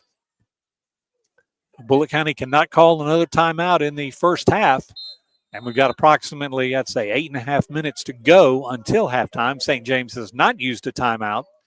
It is first down and 10 for the Hornets at their own 46-yard line. Wallace back in pass formation. Tried to get St. James to jump. It didn't work. Wallace with the keeper is going to go wide and find room into Trojan territory. He's got another first down at the 40-yard line. Tripped up finally by Dawson Knowles, also assisted by Miles Zukowski, but another hefty gain on first down, a 15-yard pickup. They're actually going to spot him back at the 41 of St. James, but Wallace seems to be unstoppable when it comes to the run. He's only had to throw a few short passes and one long attempt, which didn't work. So Bullitt County has first down and 10 once again, this time at the St. James 41. People's lined up behind him. And we've got a flag on the near sidelines. Somebody must have lined up off sides. We'll see what's going on. Here's a discussion, and St. James is going to be charged a 5-yard penalty. It looks like, I guess, somebody had to have lined up off sides because there was no snap taken. So we don't need to be giving yards to Bullitt County. It's first down and 5, even though the yard marker says it's second down. No play took place. Wallace gets the snap. The ball handed off to, not handed to Peebles, and this time, well, they had him in the backfield, and he broke loose and is going to be taken down out of bounds at about the 32-yard line. So that will be a gain. There's a flag on the play at about the 37. And they're discussing it. It could either be a holding, but I'm afraid it's going to be penalty against St. James, a personal foul face mask. And it was seen, and that is going to tack 15 yards onto the end of the play. And that's going to put Bullitt County down in the red zone at the 16-yard line. And it'll be first down and 10. Once again, they seem to be able to get Wallace at the line of scrimmage, but one or two tacklers are having the most difficult trouble getting him down to the ground. And that time he got loose and got pulled out of bounds, but it was by the use of a face mask. So 15 free yards for the Hornets. They're threatening to score again on their third consecutive drive. First down and 10 from the St. James 16. Play clock again down to 5 seconds. Ball snapped to Wallace, and he looks like he's going to pass. He is pressured over the middle. Pass is knocked away over the middle. Great play by Darian Williams. Had great coverage. And the pass is incomplete. It's a nice post pattern, but Williams had great coverage and played it safe, just knocked the ball away. Didn't want to risk an interception and possibly a catch in the end zone. So, once again, the deep pass doesn't seem to be quite on par as opposed to the runs and the short passes for Bullitt County. But Wallace is going to give it another try at second down and 10, still in the red zone at the St. James 16. Nearing about 7 minutes to go. The ball this time handed off to Ivy, and he's going to take the ball inside the 15 down to the 12-yard line. Another good gain of 5 yards. Knowles again with a stop, but need to be getting tackles at the line of scrimmage, and they're picking up 4 to 5 yards every play. That'll be a 4-yard gain. A rare third down for Bullitt County. Third down and 6 yards to go from the 12-yard line, and you can be pretty sure, regardless of the results of this play, if it gets to fourth down, Bullitt County will certainly go for it. Everybody on the left side of Wallace He's got the keeper, and he breaks one tackle, breaks another, and he is going to get into the end zone for a Bullitt County touchdown. That play you could certainly call a gallop, as they weren't going to stop Wallace that time. He had 2 grabs around the legs, but weren't good enough to take him down, and that's going to be an 11-yard touchdown, the second of the night for Wallace. That will be credited for 12 yards. That gives Bullitt County an 18-7 lead. And they're going to attempt the 1-point extra point. Headed down toward where a brand new 50-yard practice field is located, where the Forest of Enchantment used to be. The snap is low, and the kick was kicked, but it went wide left and is no good. So Bullitt County 0 for 3 conversions, but they have 3 touchdowns and 3 drives, and they have an 18-7 lead about midway through the second quarter. We'll be back in 60 seconds. St. James football on WRBZ. If you or your family is a landowner, here is an important thing to know from On Point Habitat Management. The best way to improve the aesthetics and wildlife habitat quality of your property is with a prescribed fire burn. On Point's goal is to never send the landowner a bill, but to use funding available from the Department of Agriculture to accomplish the goals for your property. Consultations are free. Applications for the funding is free. Reach out to them at onpointhabitat@gmail.com. All aboard for healthy smiles. At Dentistry for Children, they love to make kids smile. Dr. Schreiber and Dr. Thomas specialize in pediatric dentistry, treating infants, children, and patients with special needs. You can trust Dentistry for Children to provide the highest quality care for children of all ages. Beautiful smiles begin at Dentistry for Children. Call today to make your appointment with their professional, caring staff. Dentistry for Children in Montgomery and Wetumpka, proudly making kids smile for over 40 years.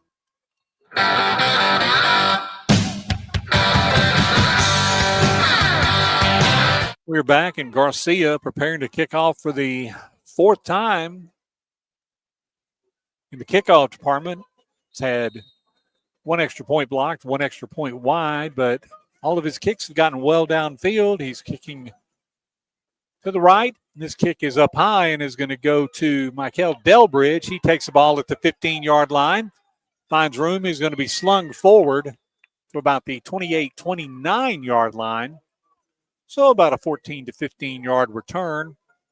And St. James will have the ball first down and 10, trying for their second consecutive scoring drive. Last second chat there with Mason Craig, who will go back out as quarterback in full yardage, wants to check on something, and they may be sending him off the field. They are, for the knee pad infraction. It is a rule this year that you've got to have your knees covered up by the jersey. Seems like there's a lot of other things they could work on, but they're not. So Phillips will be in the quarterback on first down. 10 yards to go at the 29-yard line. And a hard count is going to earn 5 free yards, as he got the defensive end on the near sideline to jump. So St. James picks up a free 5. That'll move the ball to the 34-yard line. And they could have brought Craig back in if they'd have wanted to, but in fact they did. Phillips stays in the game in the backfield, and Craig is in now. The penalty counts as a play when it comes to you must be out for a play. See, he's got the ball. He's going to avoid. No, he's not going to avoid a sack. He's going to be taken down back inside the 25-yard line. Number 30, Javadian Mead, brings him down at the 23-yard line. Looked like he was going to try a duplicate play that he threw to Catchings. Benton Offord was probably the intended receiver, but that's going to be a loss of about 10 to 12 yards. It'll be second down, and looks like about 15 yards to go from inside the 25-yard line. Yancey comes in and brings the play a little late. Only 10 seconds left on the play clock. 5 seconds. Craig should have time if everybody lines up. Ball is snapped. And I believe a timeout was called because it looked like he was not going to get the play off. A flag was thrown, but a timeout was called prior to the flag. So that's St. James' first timeout. We'll take a 30-second break. St. James down to Bullitt County 18-7. You're listening to Trojan Football on WRBZ. Nothing gets your attention like the pain you get when it hurts to walk. When you have that pain, reach out to Southern Specialty Physicians. Dr. Brian Sellers is a board-certified vascular surgeon with over 15 years of experience. And Dr. Brandon McCullum is an experienced podiatrist. Southern Specialty Physicians are working to keep Alabama walking. Located across from the AUM Water Tower on Sydney Curve and online at ssp.care.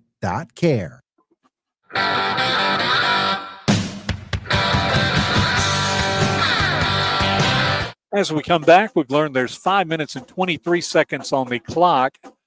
Chances are that St. James is not going to be charged that timeout.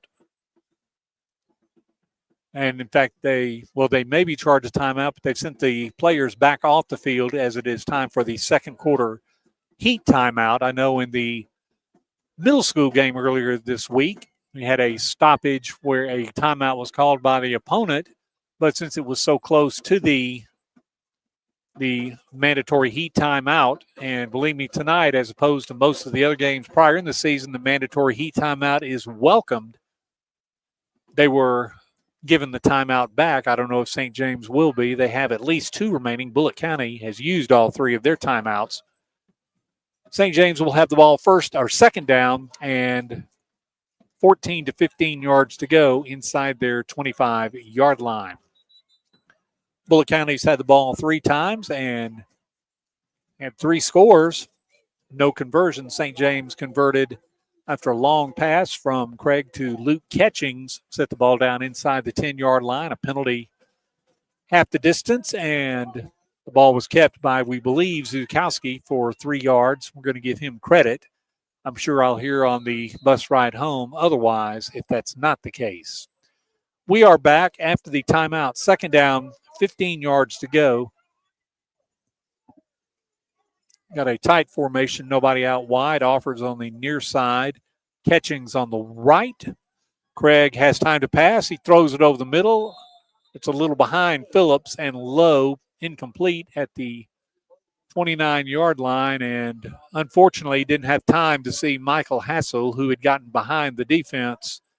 And if Craig could have thrown one of those Catchings type passes, it would have been a quick 6 points. You can guarantee they will go back to that play again. Third down and 14, 15 yards to go, deep in Trojan territory.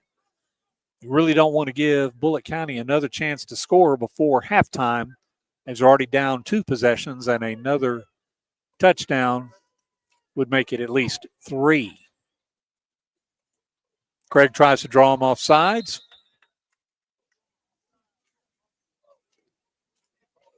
And a flag is down. He may have drawn one of his own players off sides. He did. False start will be called against St. James. 5-yard penalty. That'll move the ball inside the 20-yard line. So it's going to be third down and 2 first downs worth, about 20 yards to go. Fortunately, the clock is running, so that'll be less time. Again, Bullitt County has no timeouts. St. James right now not interested in calling a timeout unless they manage to get a first down here. They've got 5 wide, so it's doubtful we'll have a running play here unless Craig has the keeper. He has time.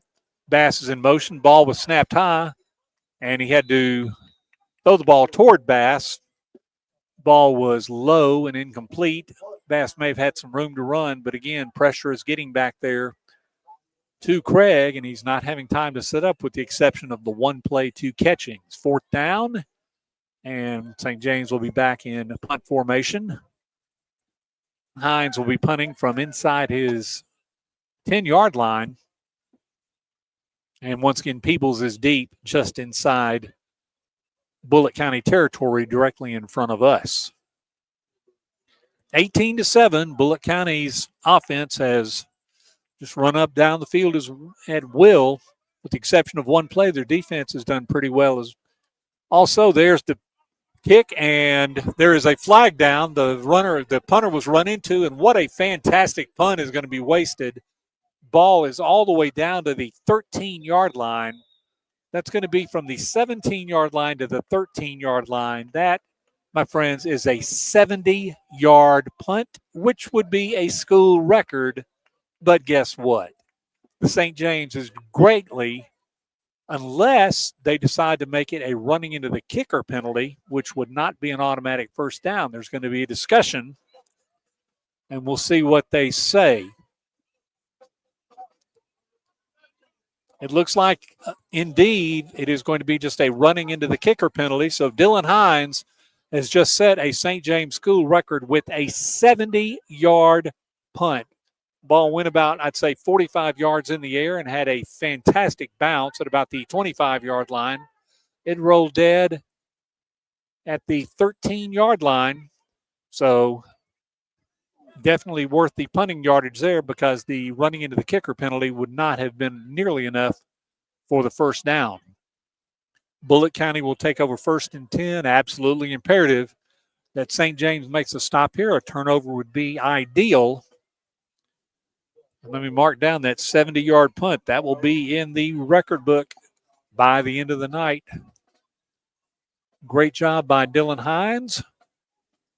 And Wallace is back. It will be 1st down and 10. The referee had to go retrieve his flag from way back at Dylan Hines' punting spot. He has done so. The clock has started. I'd estimate maybe 3.5 minutes remaining until halftime. 1st down and 10. Hornets from their own 13-yard line. Ball's handed off and room up the middle. Ivy takes the ball to the 20-yard line and is going to be down at the 21-yard.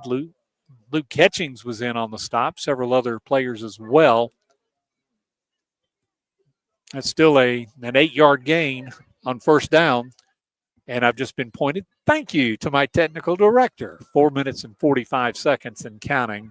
So plenty of time for Bullock County, even though they don't have any timeouts remaining. 2nd down, we'll call it 2 yards to go. Ball again handed off to Ivy. 1st down, not quite as much of a gain. He's forced back, but he's going to get up to the 24-yard line. That'll be about a 3-yard gain. Clock has stopped to move the chains, and the scoreboard has just been completely powered down, so we won't be using it tonight. 1st down and 10. Bullock County, that's probably about the 15th 1st down that Bullock County has. St. James, I would estimate, has 3 or 4. We'll have those on the stats after we watch the huddle replay. Ball handed off. And this time the defense gets at Ivy, but he still manages to move those legs forward. Phillips finally brings him down, but not until he gets to the 29-yard line. A play that should have been stopped for maybe a 2-yard gain ends up being a 5-yard gain, and it's 2nd down and once again manageable. Bullock County has upped the tempo a little bit. Notice they have gone back to their previous center. It's Hawthorne. So there must have been a temporary change on the line they weren't familiar with. Handoff, this time the ball is kept by Wallace. He breaks a tackle. He's into the secondary, and he's brought down by the last possible tackler into St. James territory, down to the 40-yard line. It was grabbed by Craig, but another 20-plus yard gain by Wallace. He is running at will. And 1st down and 10 at the 40-yard line. Andrew Sellers had to run off the field. He's being replaced on the Trojans. 1st and 10. Looks like a change in play. Ivy is behind Wallace in the backfield. He's been the majority rusher so far. Peoples has been in several snaps too. Wallace appears to be going deep. He has time. And the throw is just short. Ball was incomplete. The ball appeared to have been caught by Pearson, but the ball must have been on the ground.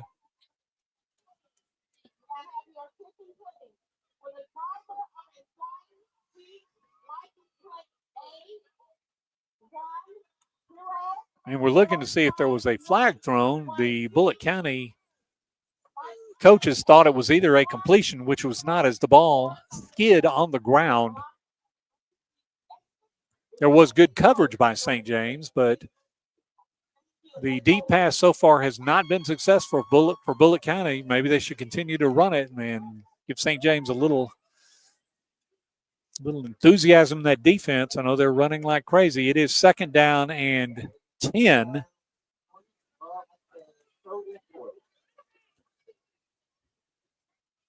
A little bit of a hold-up on the line of scrimmage. The field judge and the back judge had an issue, but they're set now. 2nd down, 10. At the 40-yard line. Wallace with the keeper this time, and for the first time in the game, he is going to be stopped behind the line of scrimmage. Knowles was back there, Zukowski as well. And at the bottom of the pile was Steenwinder. And we have a player down for Bullitt County. Could that be Wallace?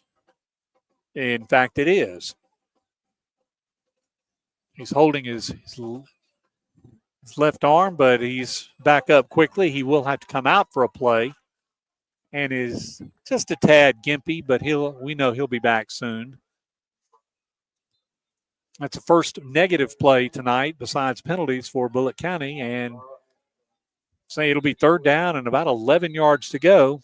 St. James trying to catch a big breather over there on these sidelines. Got a free hydration break. 2 minutes and 15 seconds. Thank you again. Remaining in halftime, of course, no 2-minute timeout like there is in the pros and now in college as well. Bullitt County does not have a timeout, so it will be 3rd down, 11 yards to go. A new player, that's Peebles in the backfield, and the handoff was to Ivy. He takes the ball and is going to look like Wallace. He's going to move forward and get inside the 30-yard line. Took the shotgun snap directly, and he's down to the 27-yard line, a 12-yard gain. And that's going to be a 1st down, and Wallace will go back into the game. Ivy did his Wallace impression well enough.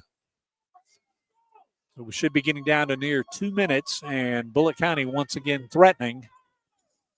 They're sending 4 wide, and we'll see if they try it deep again. Once again, Ivy lined up directly behind Wallace. 1st down and 10 at the 27-yard line. And in motion, Ivy with the handoff. He's got room. He's inside the 15 down to the 12-yard line. Broke off a hole on the right side this time. And it's going to be yet another 1st down at the 13-yard line for Bullitt County. They got half the yards they needed. And they're moving. Well, they probably have over 2 minutes or 200 yards of rushing. We are inside the final minute. Ball handed off. Wallace breaks the tackle. May have been a bad handoff. And he's going to go, after being touched 2 or 3 times, bounces off tacklers, and he goes into the end zone for a touchdown for Bullitt County. That's touchdown number 3. And just like the previous one, that's going to be from 12 yards, and Bullitt County ups their lead to 24-7. They seem to know that Wallace is going to carry the ball probably 75% of the time, and he'll get hit once or twice, but it's going to take more than 1 or 2 to get him down. Once again, Bullitt County is going to attempt a 2-point conversion. They're in tight, nobody out wide. 7 seconds on the, about to call it the shot clock, on the play clock. And this time Ivy takes the ball and breaks a tackle, but he's still going to be tackled short of the goal line. And so for the 4th consecutive touchdown, Bullitt County is denied a conversion. But I'd estimate we've got like 40 seconds left until halftime. Bullitt County is now ahead 24-7. We'll keep it here. Remind everybody that be sure to listen at halftime, and you'll hear what's going on at St. James School this week. The coaches will take the St. James team into the old Bullitt County Gymnasium, which is acting as the dressing room tonight. Remember back in 2016 or so, the Bullitt County Board of Education told Bullitt County if they were to win a basketball state championship, they would get a brand new gymnasium. Seemed to be the perfect impetus. 2 years later, they did. And 1 year later, they did get a fantastic new gym, which St. James has played in quite a few times before, usually not too successfully, but a nice gym. St. James is dressing out in the old gym, as probably visiting teams are, which is frankly better than some of the places that we have in the past 2 years. 24-7, we'll see if St. James has enough time to possibly think about scoring. Bullitt County cannot stop the clock. Garcia is about to kick off, and we'll see. A lot, I'm sure, depends on the return. The kick is up the middle. It's going to be fielded by Delbridge at the 3-yard line. Juggles has plenty of time to look. He breaks a tackle, but he's going to be gang tackled at the 21-yard line. And St. James is going to take their first down there. And there were a lot of players going on the field. I think they thought it may have been halftime, maybe a backup defensive unit to give the starters for Bullitt County a rest. We'll see what St. James does. First down from the 21-yard line. 35 seconds, 2 timeouts, maybe one big play, will get them thinking positive. You got to get that big play, and I guarantee you Bullitt County will have the near prevent defense out as they have 3 players 25 yards down the field. Craig has 3 seconds to get the play away. He does. The pitch back is to Phillips, and he was looking to throw the ball. And he's going to be taken down out of bounds on the far sidelines. There was positive yardage on the play. It will stop the clock. Ball up to the 27-yard line. It's going to be a gain of 6 yards, and good move to stop the clock. 26 seconds to go. St. James will have second down and a long 4 yards to go. Need to convert a first down here and probably get out of bounds and then connect on a long play. Greg has a snap. He goes right. He's going to throw the ball, and it's just going to go out of bounds as there was nobody open. Ford Bass and Offord were over here on the sidelines. Pass incomplete. It will be third down, 5 yards to go, 19 seconds remaining. So might be worth just running a play here and making sure that Bullitt County doesn't get another chance at the ball. Bullitt County will get the ball to start the second half as St. James won the toss and accepted. So we got third down and 4 yards to go, 4.5 yards to go at the 27-yard line.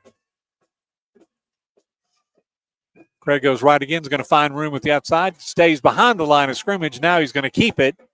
And he's going to get the first down, run out of bounds. And he's going to get hit out of bounds, which, regardless of the time, is going to give 15 seconds. And now we have a large crowd of fans on both sides over here. And the Bullitt County players are calling St. James trainers over to the sideline. That's usually not a good sign. I'm going to have to stand up for this one.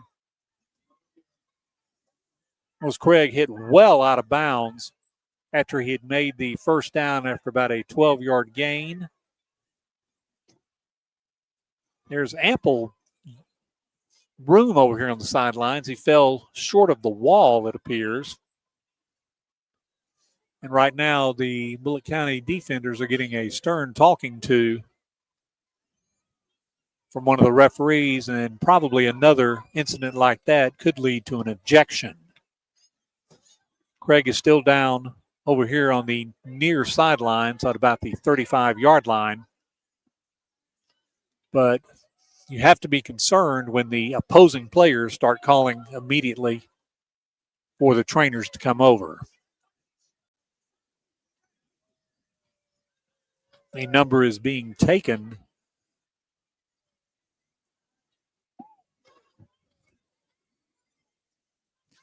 And time and play has stopped. And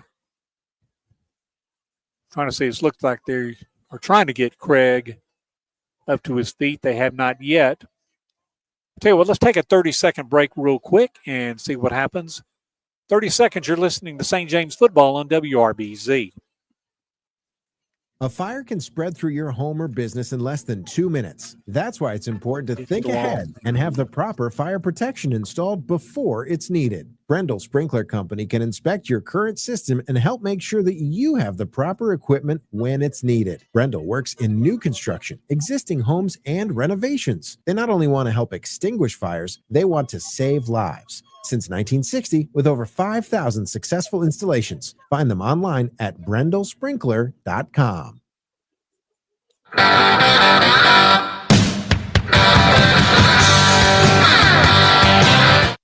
We are back. Craig is up. I've been told he did hit the wall on the far sideline, but he is walking. Because of the penalty, he would be eligible to be in on the next play, but the coaches are going to wisely take him to the sideline for the rest of the half and give him a chance to recover. The referee now is making the call. The play got up to the 35-yard line, which would have been good enough for the first down itself.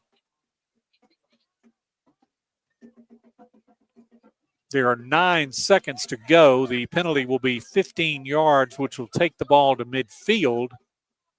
And it will be first down. The clock, of course, is stopped for both being out of bounds and the penalty. And Craig is on the far sidelines. They're walking him smartly to the locker room. But we'll see. St. James has probably notified the referees. Now at least they have a chance for a play if they're taken down to immediately stop the clock.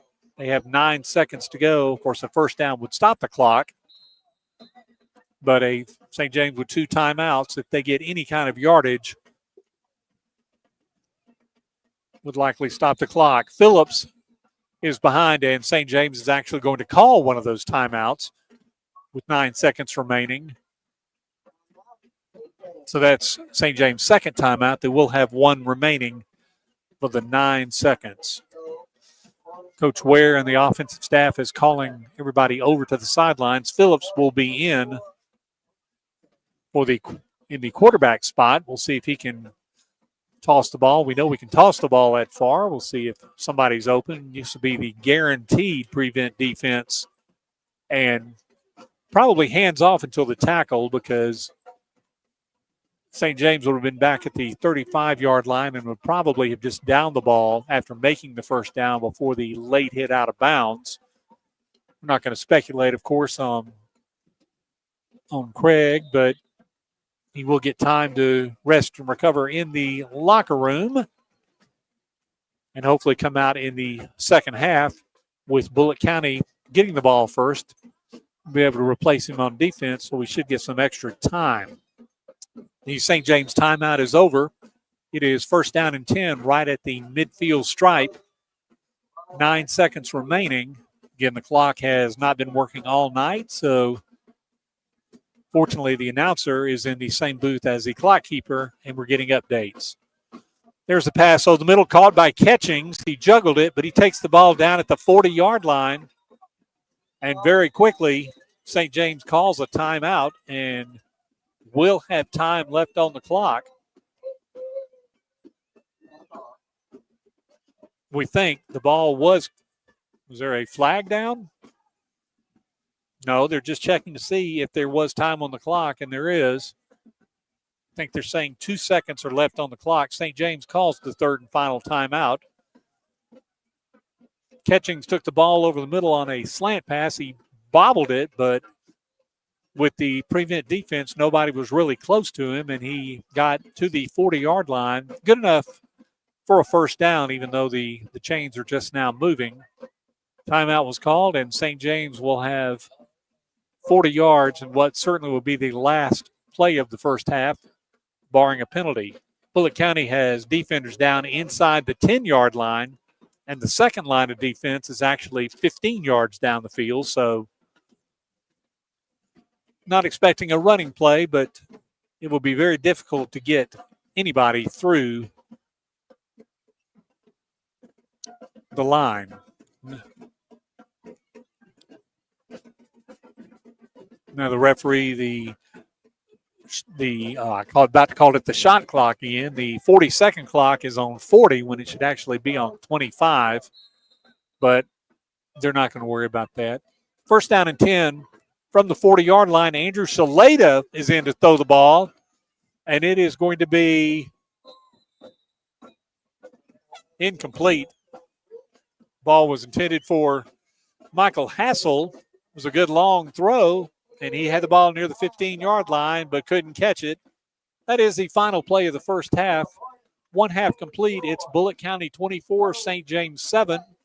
We'll be back in about 23 minutes, 20 halftime to hear the bands and 3 minutes warm up. Be sure to listen and watch and see what's happening at St. James. And we'll be back with Trojan football, the second half coming up on WRBZ. Good evening and welcome to this week's Trojan Spotlight. I am so thrilled to have Webb Chastain with us today. He is a St. James alum and also a St. James parent and helps us a lot on just fundraising strategy and some different things we're doing with an upcoming campaign with the endowment. Webb is also a corporate sponsor, so he helps the school in so many ways. Webb, good to see you today. Thank you for having me. Good. So I mentioned at the front, you're a St. James alum. Talk a little bit about when did you graduate, what did you do after graduation, and how do you feel St. James prepared you? So I graduated in the spring of 2004, went to the University of Alabama, graduated there in 2008. Mm-hmm. St. James prepared me more than I ever would have thought of when I was in school. We were blessed at that time to have Dr. Browning teach senior English. And I remember being in freshman English class, and the teacher was going over the requirements and just remembered somebody asking, what's a works cited?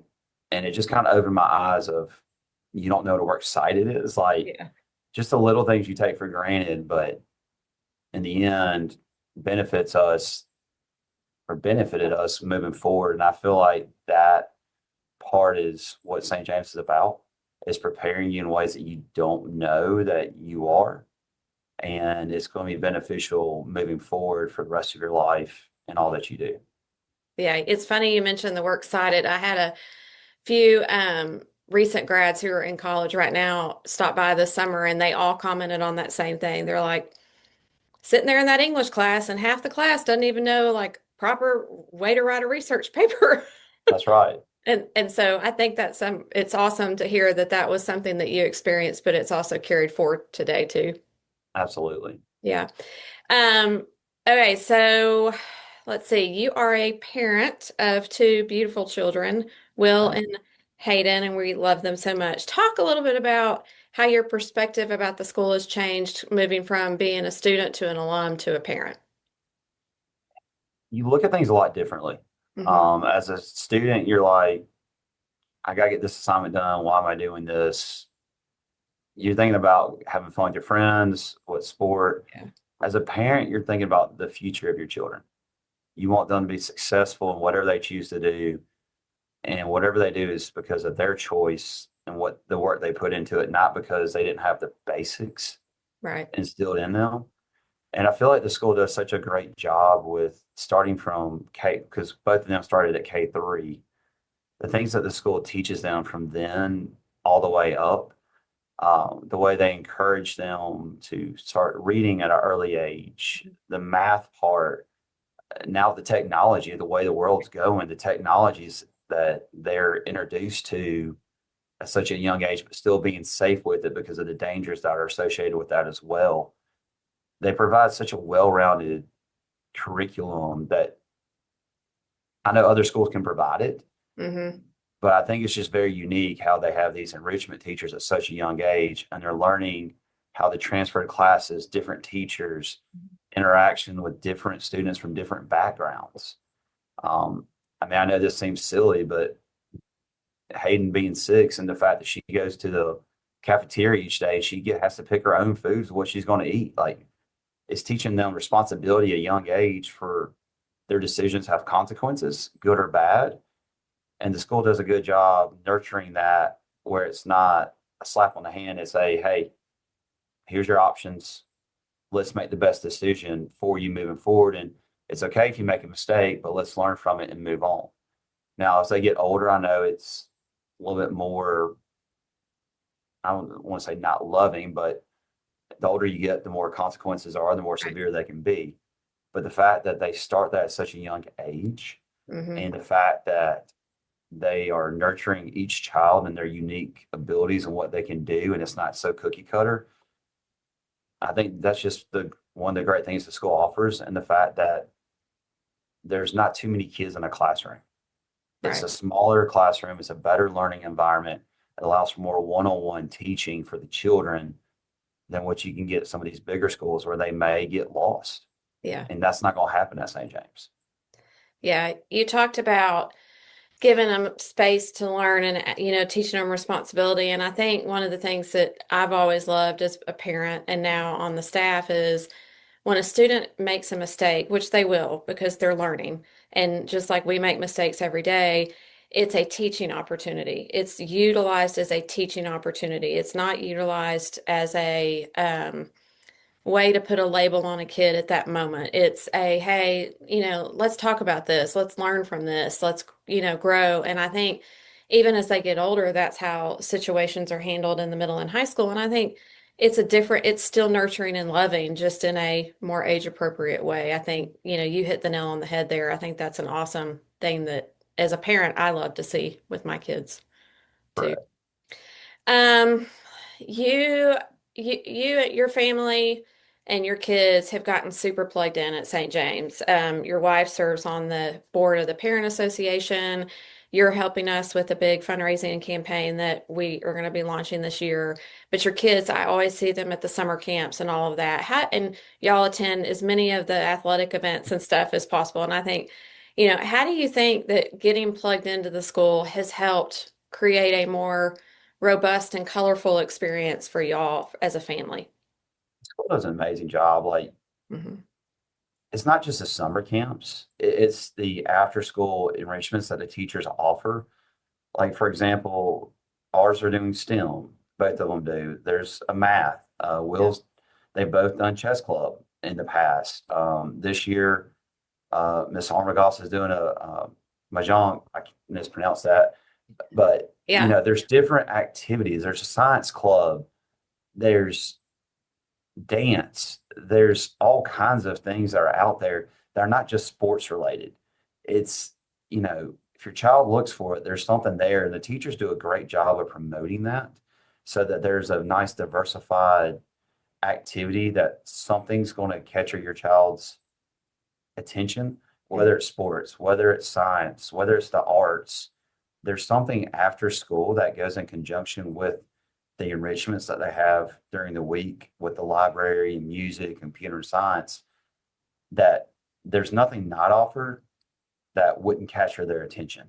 Right. And I think that's a great thing that the school offers because it allows them to make friends that are very similar to what they like, while at the same time they get exposure to those that may not. Some may be athletic, some may be more arts. And that's the beauty of everybody being different.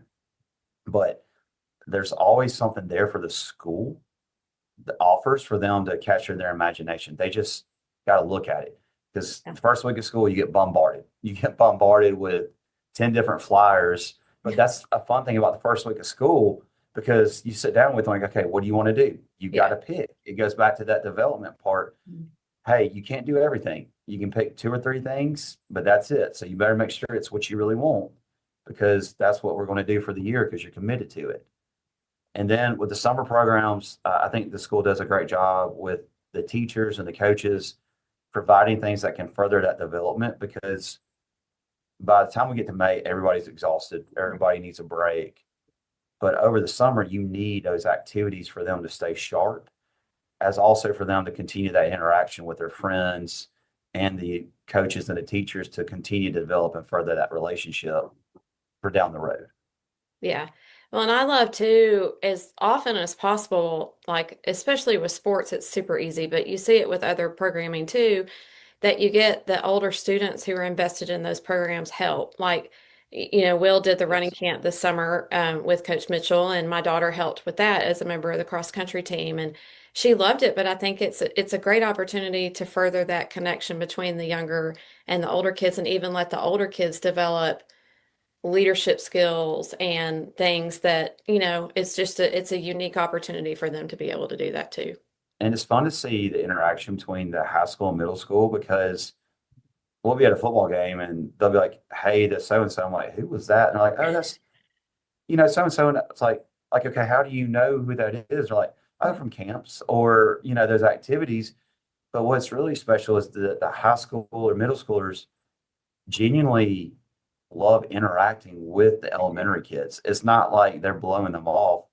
They'll actually talk to them for a little bit, and then they'll keep going on as ours will. But there is that connection. And it, I didn't have that when I was there. It wasn't, not that the school did a horrible job. It's just, we were kind of siloed. You stay with the high school. But now with the commons and everything, it is more of a family environment where they're more connected and that support. And I think that plays when you have field day and everything else.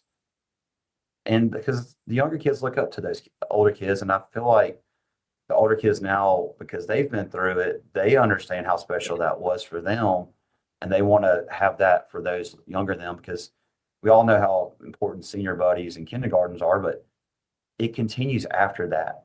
It does. Because when those seniors are gone, there's still that interaction between the freshmen, sophomores, juniors with those younger kids. And I think the school does a great job having the players helping with the camps. It allows that connection and the support for around the school. Yeah, I agree with you. And it's something, as my kids have, they were younger and now they're in the older section, and it's something that they love doing. They love being able to help and interact and set a good example and all of that. So you're right. It grows with you, and they remember all those that came before them that did that for them. They've carried that for them. Yeah. I think that's it. You're awesome. We love your family so much. And I love working with you and Adrian both on all the stuff that we do, and just really appreciate your support of the school and everything you do. And thrilled for the kids. Love seeing them grow and develop. They make my day when I see them. So that's awesome. Well, thank you. And we're just happy to support the school any way we can. And it's just been a big part of our life. Yeah. Well, that's great. Well, we'll kick it back to the game. Go Trojans. Thank you.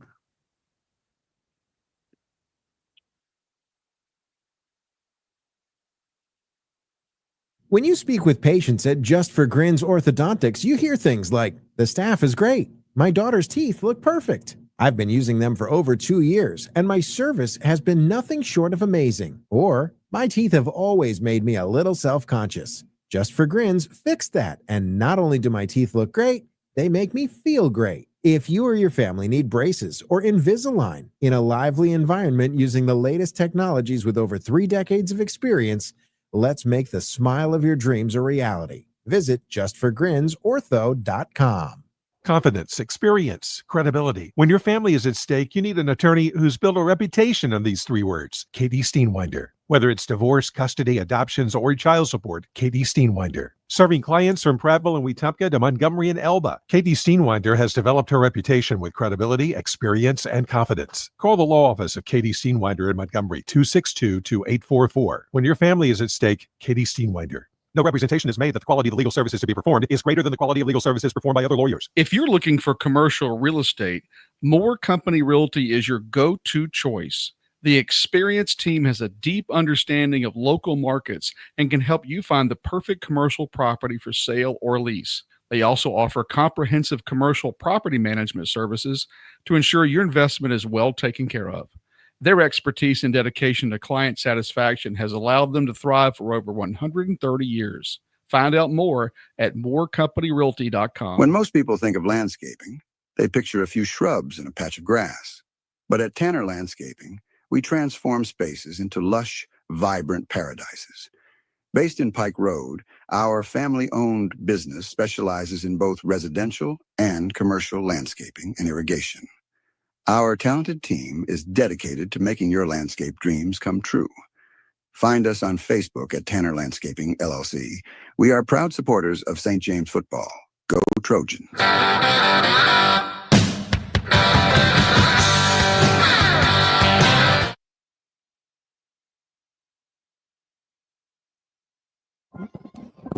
Oh, there we go. We are back at Thornton Foster Stadium in USA, Union Springs, Alabama. And the Bullitt County Hornets had 4 drives and scored 4 touchdowns. No conversions, but still enough for a 24-7 lead over St. James. The, of course, workhorse is the quarterback as expected for Bullitt County, number 14, Tykalis Wallace. Estimate he has over 200 yards rushing and probably 175 of that in yards after carry. He has 3 touchdowns, a 6-yard run, a 12-yard run, and another 12-yard run. His assistant in the backfield, Caden Ivey, has the other touchdown on a 3-yard carry. St. James did manage a score after Bullitt County scored on their first 2 possessions, got ahead 12-0. We're still not certain, but we're giving the touchdown as of now to Miles Zukowski on a 3-yard run after a long pass completion from Mason Craig to Luke Catchings over the middle, and a penalty put the ball down inside the 3-yard line. It's pretty tough to say that one of the highlights of the first half for St. James was a school record 70-yard punt by Dylan Hines, but that just meant that Bullitt County took the ball 87 yards for a score. Bullitt County will also get the ball to start the second half. This is the first game of the 2025 Class 4A Region 3 schedule. St. James has played 7 games against other region teams, and this year 4 of those, including the first 2, are on the road. Next week, St. James will travel to Roanoke, Alabama to face off against Handley. That's a place that St. James has been quite a few times before, and we'll, of course, have the game with me on the broadcast on the radio on WRBZ, starting with the pregame show at approximately 6:15 and kickoff time at 7 o'clock. That's next week. St. James traveling to Handley and hoping, if they can't do it tonight, to pick up that first win in the region. St. James last year won a narrow 7-6 game over Bullitt County, and then a big surprise win over Handley, some would think, to start off after their 2-game loss at the beginning of the season to Catholic and Montgomery Academy, similar to this year. But St. James is going to need some offensive firepower, and they're going to have to find a way to stop Wallace if they want to continue their winning ways and win their 19th game out of 20 tries against Bullitt County. The Hornets came back onto the field very quickly after the St. James band performed. The Bullitt County band appears to be a little down on membership this year, so they remained in the stands. They did perform the national anthem to their best of the ability before the game, but have been, quite frankly, a little quiet during the game. The percussion, of course, has been good. St. James has still not come onto the field. We have no idea how much time there is remaining until the 3-minute warm-up period because, like we said, since the beginning of the game, the clock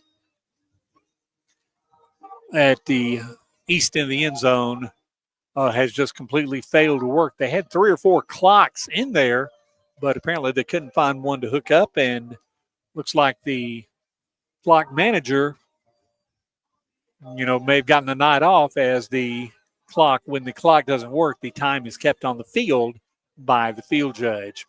We're estimating about 2.5 minutes left on the 20-minute halftime period, and then there will be 3 minutes of warm-up time. St. James is still waiting to come in. Of course, we'll be eager to see the status of Mason Craig, who late in the half was forced out of bounds and hit into the wall on a late hit out of bounds, trying to generate some offense for St. James at the end of the quarter. Bullitt County kicker Juan Garcia is the only one on the field, and he's just randomly kicking balls. He's trying to get the feel. He won't have to kick off, as we assume Bullitt County will take the opening possession to start the third quarter, as St. James won the toss. And here come the Trojans out of the, I guess that's the northwest corner, coming in from the old gymnasium. They're running back onto the field, and we'll see how they do in the second half. Maybe they can get a stop on first down, get a deep kickoff. We'll see if that will help. Let's real quick before we get started and the warm-up period starts, let's take a 2-minute break. Thank you to our sponsors again, as always. Be sure to support them, and we thank them for supporting us here on St. James Football on WRBZ. When a sports injury has you sidelined, Baptist Ortho Now offers comprehensive orthopedic care with no appointment from 8 a.m. to 8 p.m. Monday through Saturday, with board-certified specialists treating injuries and expert physical therapists administering everything from sports medicine to everyday recovery treatment. Baptist Ortho Now, getting you off the bench and back in the action. East Chase across from Target. In challenging times, trust is everything. At the Bush Law Firm, they specialize in debtors and creditors' rights, offering expert legal restructuring for businesses facing bankruptcy. As one of only 2 firms in Montgomery County equipped to handle such cases, the focus is on guiding you through insolvency with precision and care. Restructuring for a brighter future starts here. The Bush Law Firm. Navigate your path to stability. Visit us online at bushlegalfirm.com. No representation is made that the quality of the legal services to be performed is greater than the quality of legal services performed by other lawyers. Has an accident cramped your style? At Montgomery Paint and Body, we turn uh-oh into wow. Whether it's a tiny fender bender or total body repair, we'll have your ride looking stunning, maybe even better than before. When life throws a collision your way, count on us to smooth out the stress. We don't just fix cars. We treat every customer like family, because that's what the Turners are all about. From little fender benders to total body repair, visit Montgomery Paint and Body, East Shirley Lane on the East Boulevard, or call 27-REC. At Montgomery Paint and Body, your vehicle will be as good as new, maybe better. Zaxby's is more than just a humble chicken joint. It's a humble chicken joint with the best sauces in the world. See, at Zaxby's, you don't just get their famous hand-breaded chicken fingers, fried to golden perfection with that flavor you know and love. At Zaxby's, you get the sauce. Dip, dunk, and drizzle with your choice of 12 different sauces like Zax sauce, tongue torch, and hot honey mustard. So if you want a whole lot of sauce, you need to find yourself a Zaxby's. Who's got the sauce? Zaxby's.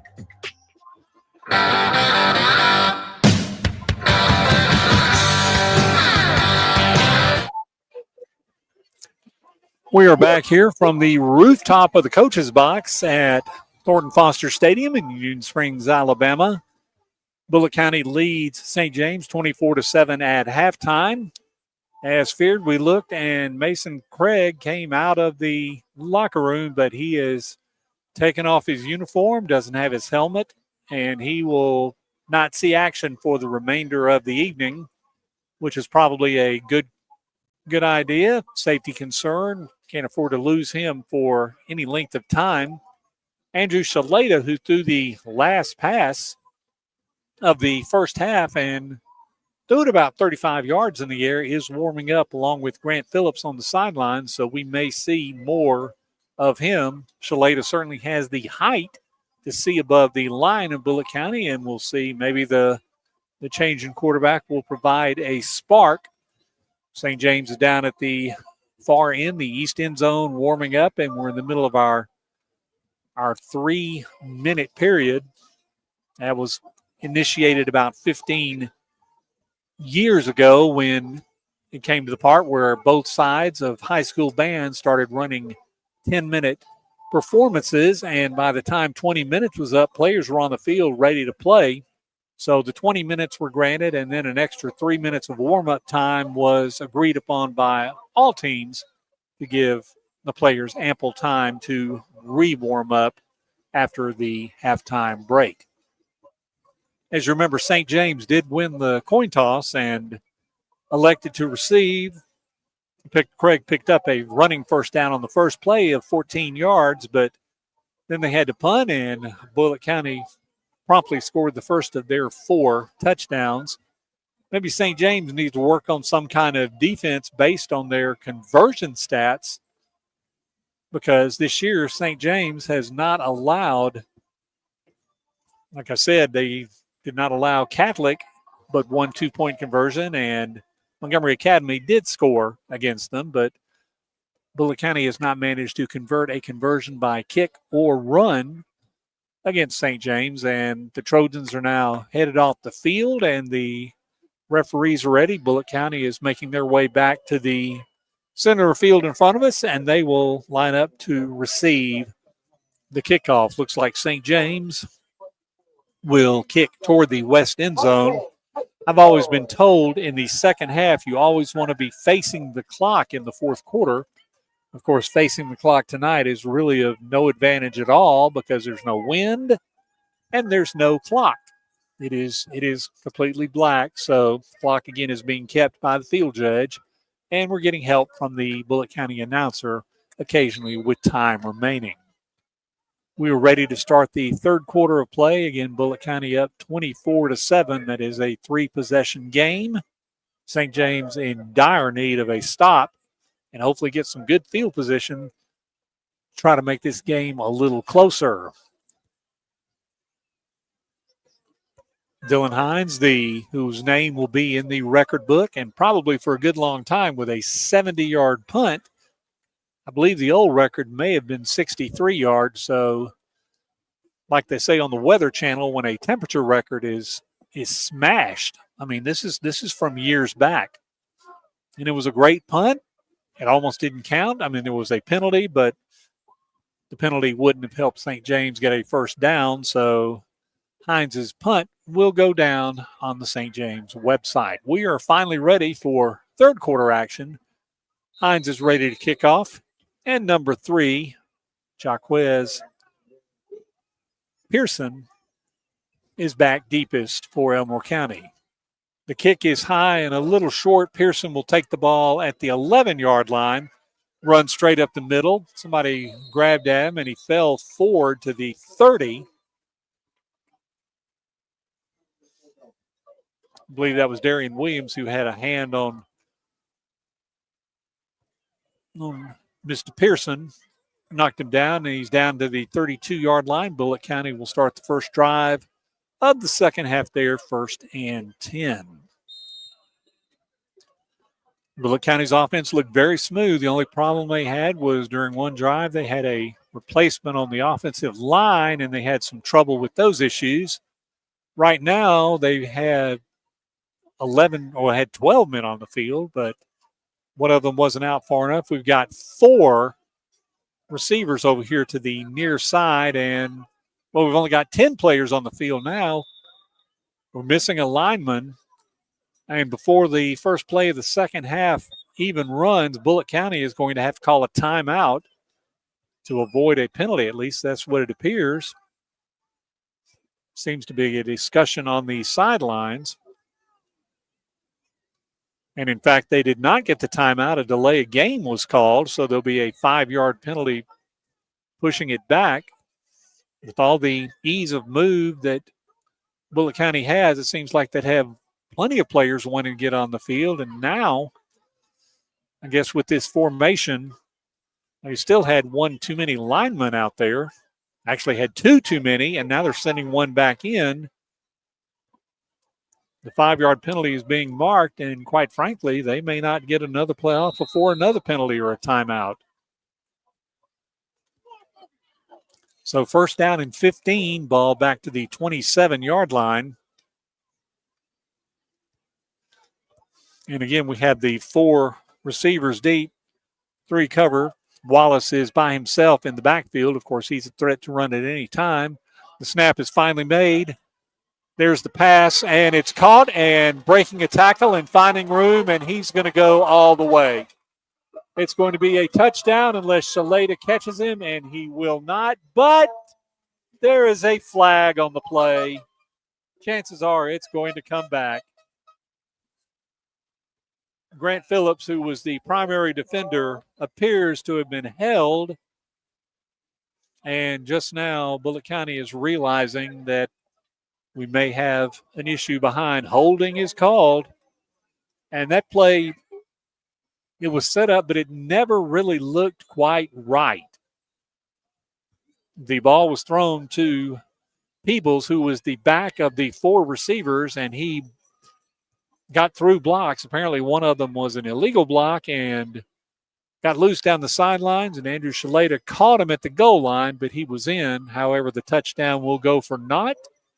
It will be a 10-yard penalty from the spot of the foul.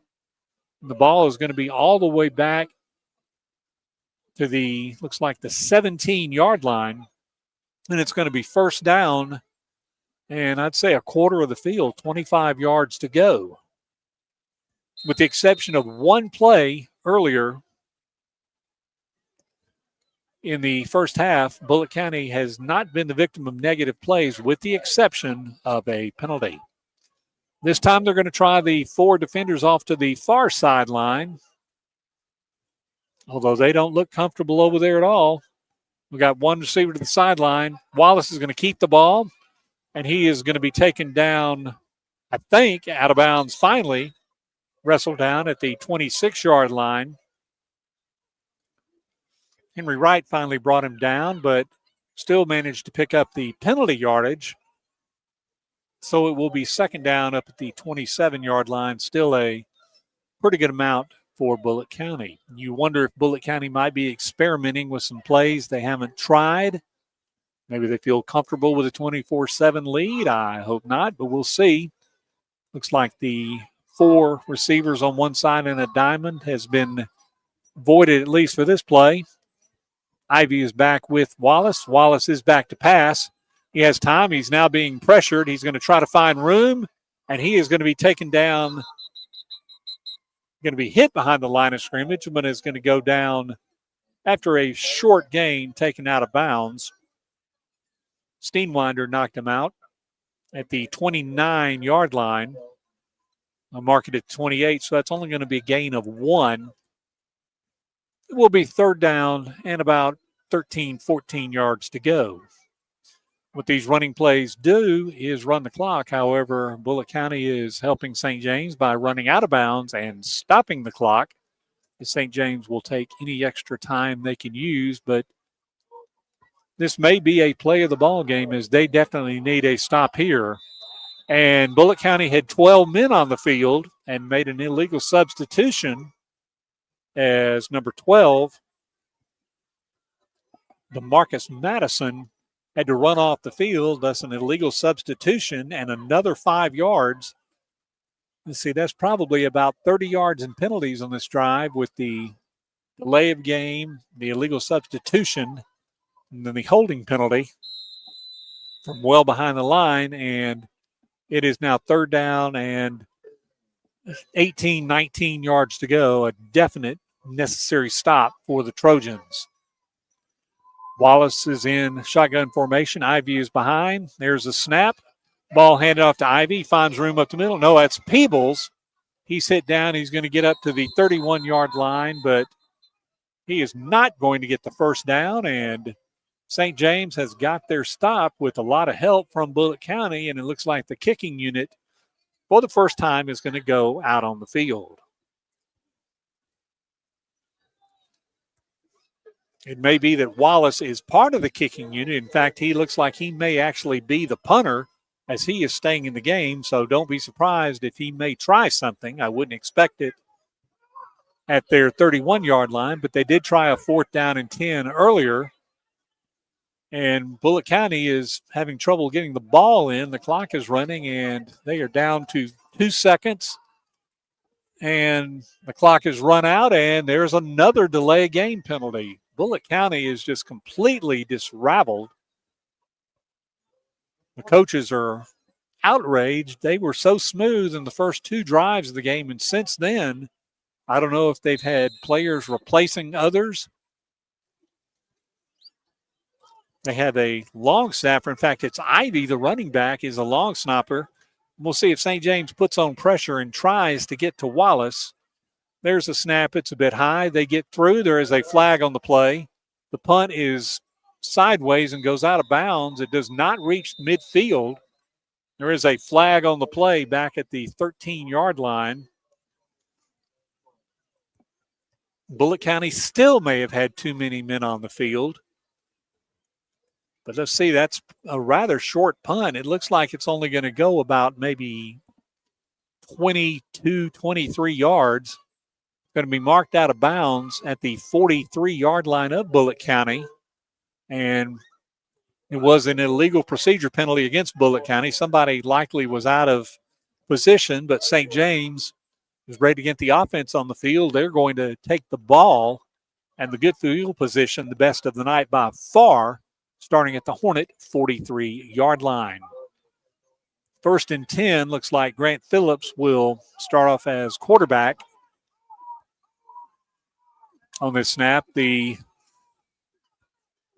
Hornets coaching staff is still yelling at the line. Apparently they're not happy with the alignment of some kind.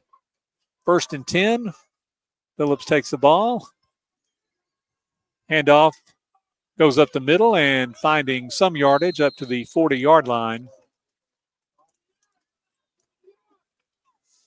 That was number 8, Luke Catchings. Perhaps he was the one that scored the touchdown. We'll find out. That's his third carry of the season. He's going to pick up 3 yards. He's got the Zukowski build. Zukowski's not in the game right now. It doesn't appear. He's on the sidelines. Right now it's Alford. Shalate on the sidelines. Second down. And about 7 yards to go. Phillips looked like he was going to try to draw him off sides. Phillips finds room and had a hole, but was tripped up by number 7, Grant Ghostin. Although he does fall forward to the 36-yard line, it will be third and manageable, maybe 3 yards to go. Hassel brings in the play, and St. James, just to keep the defense off the field, needs to convert a first down and hopefully keep their drive alive.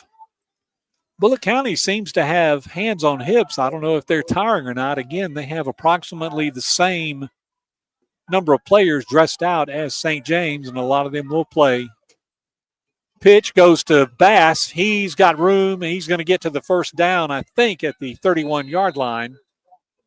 Went behind the block of Max Ward. Wasn't the best block, but it was effective. Needed 3 yards and picked up about 4. Down to the 31-yard line, and like the opening drive of the game, St. James has a first down on their opening drive of the half.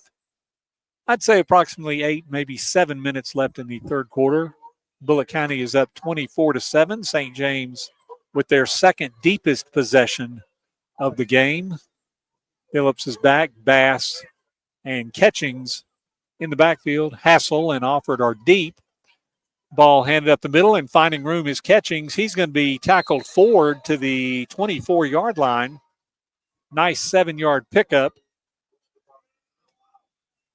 Number 52. I don't dare try to pronounce his name. Flamberte. Corpum makes the tackle, and he's rewarded by being taken off the field, and a flag comes down very, very, very late on the Bullitt County side of the field. The play was good for 7.5 yards to the 29-yard line. Apparently the Bullitt County coaches are not happy about something, and once again they're going to be called for unsportsmanlike conduct. And it may have been number 52, the tackler. And we'll see, that may be his second infraction of the game. He may be out of the game. The Bullitt County coaches are not happy. I have not seen an ejection symbol yet. They haven't marked off the yardage. The ball's at the 29-yard line. Obviously, a half the distance penalty will be more than enough for a St. James first down. But we'll wait and see. The referee is marking a dead ball, unsportsmanlike conduct foul against Bullitt County. And apparently that was just his first penalty. Anyway, he has wisely been taken off the field by the coaching staff, and he's getting a stern talking to right now by head coach Vines. St. James has the ball first and 10 inside the 12-yard line. Still more than half of the third quarter remaining, as we haven't gotten to the heat timeout yet. Bass in the backfield with Phillips. Phillips tries to drop him off. Bass takes a handoff, finds room up the middle. Big hole opens, and he's going to get down to the 7, maybe the 6-yard line. Good pickup. Looks like St. James is starting to open up holes now, like Bullitt County has been doing most of the game. They seem to be preferring the left side, which is a side that was abandoned by number 52, who we do not have on the roster, but he was the one who was taken out after the penalty. Play picks up 5 yards, and it's second down. St. James making some headway in the running game. This time Catchings joins Bass in the backfield. 2nd and 5. Phillips takes the ball himself, finds room, is going to cut it and get down to the 5-yard line, maybe the 6 before he's sent back. Not nearly as big of a gain that time. Number 44, another player we don't have on our roster, knocked him back once he got to the 7-yard line. And there is the break for the Heat timeout. So we'll estimate that it's halfway through the third quarter. Let's take a 60-second break. Bullitt County 24, St. James 7. St. James football on WRBZ. Need a little good news in your life? Well, here's the deal. State Farm has new, lower car insurance rates in Alabama. So now you can get the great service and convenience of State Farm agent Breck Honey at an even better price. That's right. State Farm can help you save more cash and get the good neighbor service you deserve. It's the real deal for car insurance. State Farm agent Breck Honey is ready to help you save, Montgomery. Call my office today at 334-272-8423. That's 272-8423. Like a good neighbor, State Farm is there. If you or your family is a landowner, here is an important thing to know from On Point Habitat Management. The best way to improve the aesthetics and wildlife habitat quality of your property is with a prescribed fire burn. On Point's goal is to never send the landowner a bill, but to use funding available from the Department of Agriculture to accomplish the goals for your property. Consultations are free. Applications for the funding is free. Reach out to them at onpointhabitat@gmail.com.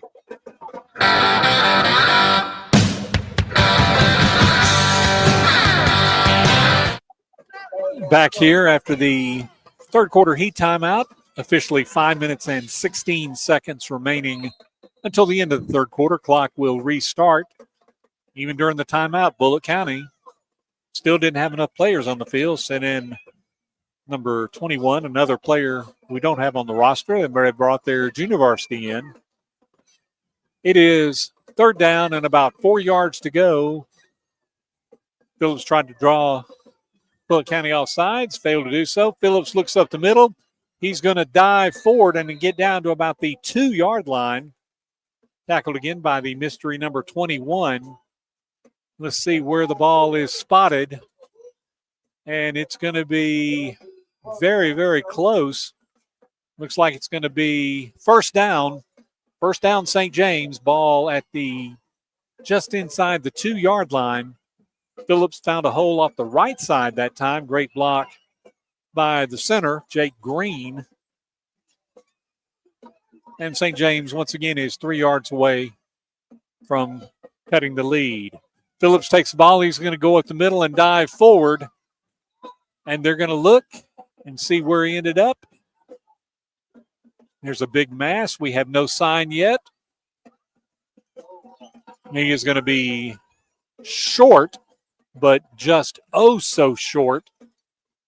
Looks like the shadow of the ball is actually touching the goal line. From this angle, it looks like the ball is on the goal line, but the marker's got to be no more than 3 inches short. Second down. Clock continues to run. St. James takes a lot of time in the huddle. You would think that it'd be just another very straightforward play. You wouldn't want to risk some kind of handoff or pitch this deep. Phillips is arranging his runners, and a flag. And it looks like Bullitt County may have actually been offside, so this may be the shortest penalty in football history coming up. We'll see what the call is. That might have given St. James a break as they appeared to be a little bit disheveled. They don't even move the ball for the penalty. There's not enough to do it. The clock will run again, but that gives St. James time to reset and a fresh 25-second clock. Phillips is going to take the snap, and he's going to go up the middle. He's going to have to get some help to get in, but he does. And Phillips is in for a St. James touchdown. His second touchdown of the game, and that's going to cut the lead to 24-13. And actually, I'm wrong. It was actually Zukowski on the first touchdown, we think. But that one definitely was Grant Phillips, and the lead is cut to 11 points. Hines is coming in to attempt the extra point to try to make it a 24-14 game. Again, kicking toward the famous black and gold wall on the west sidelines. Kick is up. Kick is good. We've got approximately 4 minutes to go in the third quarter. The score now, Bullitt County 24, St. James 14. 60-second timeout, St. James football on WRBZ. Great smiles start at Montgomery Dentistry on Woodner Boulevard. Doctors Anderson, Robertson, and Bittner have over 55 years combined dental experience and are proud to be an active part of the St. James community. Montgomery Dentistry accepts most major dental insurance plans, voted best dental practice for 8 years in a row. Ask them about financing options to allow you to get your dental care now and pay later. Located on Woodmer Boulevard. Follow them on Facebook and visit them at montgomerydentistry.com. A Regions checking account can help you take your next step in life by giving you smarter, more convenient ways to manage your money. Open a Regions checking account today and bank safely and securely in a branch, online, on your phone, or with a phone call. You'll also love conveniences like text alerts, Regions mobile deposit, and our new bill pay system. Ready to move your life forward? To open a Regions checking account today, visit a branch or log on to regions.com/open now. Regions Bank. Message and data fees may apply to mobile services. Mobile deposit subject to fees.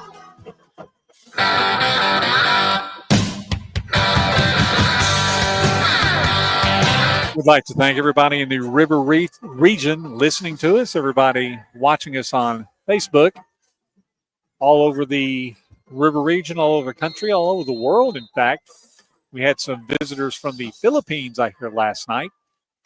Hines is getting ready to kick off. Does Bullitt County suspect a possible onside kick? I would think St. James would be wanting to pin Bullitt County as deep as possible. Last kick did get into the end zone. And this kick is deep and high, and Bullitt County is not even going to watch it. It's going to bounce at the goal line and go all the way through the end zone for a touchback. And Bullitt County will have first down and 10 on the 20-yard line. And let's see if the offense got their logistics fixed. Of course, they don't need to fix Mr. Wallace. He's doing quite well. In the running department, it was a pretty okay punter as well. But it looks like they've got the correct number of players out there. The 3 wideouts, and Ivy is behind Wallace. The 2 deepest runners, first and 10 on the 20. You see St. James can get a second consecutive stop. The mystery number 21 is in motion. He didn't seem to play in the first half. He's fresh legs. Here's the snap. The ball is handed off to Ivy, and he finds room on the left side. He's going to get up to the 24, maybe the 25-yard line. Barrel through Zukowski. Knowles and Hines were on the stop, but that's a 5-yard pickup, and it is second down. Down around 3 minutes to go in the third quarter, St. James has cut the lead to 10. They were down as many as 17 at 24-7 at halftime. Wallace preparing to pass. Ball wide over the middle, and very, very fortunate. The ball was caught over the middle by number 2, Montre Mims. There was nobody around, and fortunately he caught the ball on his knees. If he'd have been upright, that would have been the safest, surest touchdown ever. Finally, a downfield pass was completed by Wallace, but again, fortunate for St. James, the ball was caught while he was on the ground, so the gain is going to be out to the 38-yard line. Still a 15-yard pickup, but that was better than a 6-yard touchdown pass. First down and 10 for the Hornets, again at their own 38-yard line. Peebles is in motion.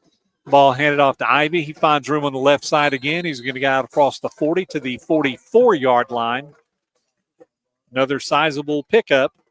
Steenwinder with the stop, but they're getting 5 and 6 yards on every one of these carries on first down.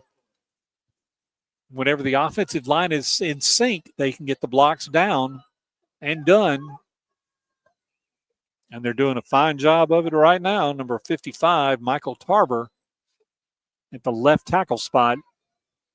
seems to have that side's number. Second down, 4 yards to go. Wallace, a little bit of a low snap, takes the ball, and he's going to be stopped and taken down at the 45-yard line.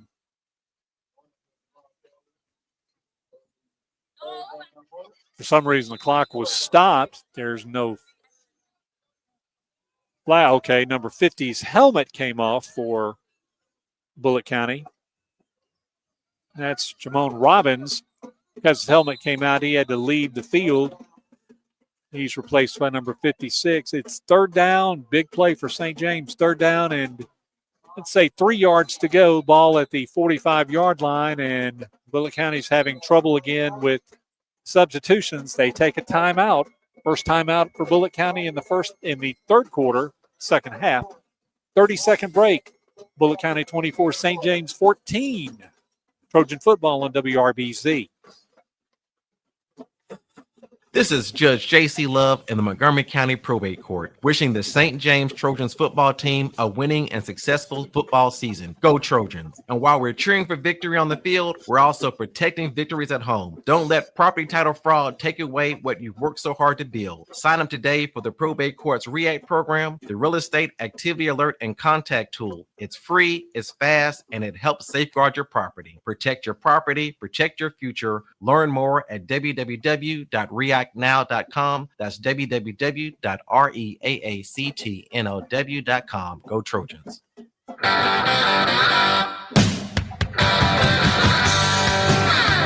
back after the timeout. Looks like Bullitt County has employed a new look. They've got 7 offensive linemen. It doesn't appear that they run a tight end per se, but they have 7 offensive linemen now on the field. 3 in the backfield, and, well, one of them's going to have to come off due to a knee pad issue. And number 52 is back in the game after the penalties. That's Smith, although they don't seem to know where to place him in the 7-man alignment. So he goes back to his quarterback, Wallace, and Ask. Bullitt County took the timeout. It is third down, 3 yards to go. With 7 on the line, you would think this would be a running play. You never know. With Wallace back there, third down, they're going to and they don't need to run a play because Grant Phillips jumped off sides. Didn't even see the ball snapped, but that's going to give Bullitt County a very quick first down. Mission accomplished. Ball will go to midfield, and it'll be first down for the Hornets. Shuffling players again. We'll see if they get it right. Let's see. No. At 12 minutes. Oh, now they have 11, 12.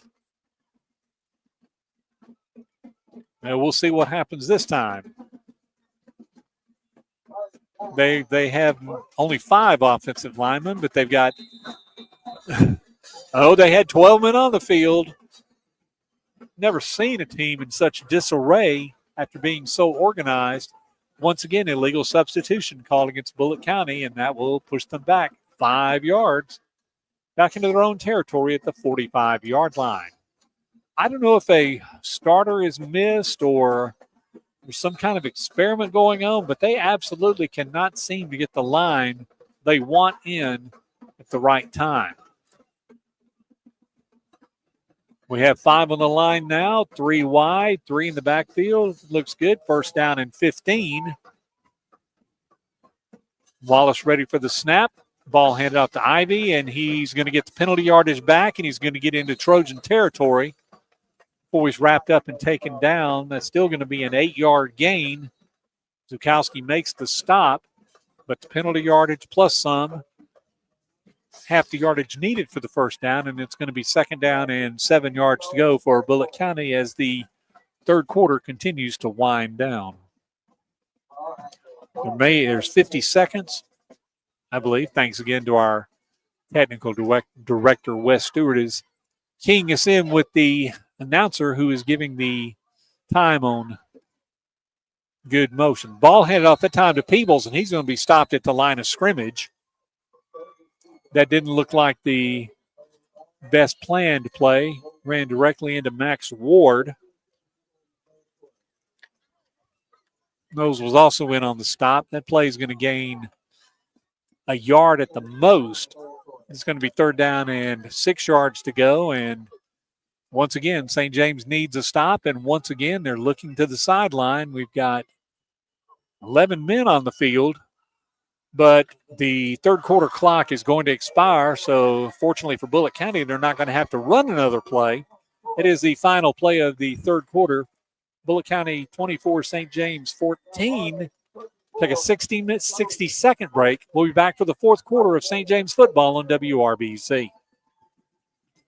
Discover your stunning new look at Doug's 2 Salon. Find your breathtaking new hairstyle or color with our expert stylists and salon artists, and look absolutely radiant with our extensions, balayage, and keratin treatments. You'll find products from Aveda and Bumble & Bumble, so even when you leave the salon, you keep looking sensational. Call to make your appointment and look and feel amazing today. I'm Cliff Meidel, 2-time Olympic athlete in the sport of sprint kayaking.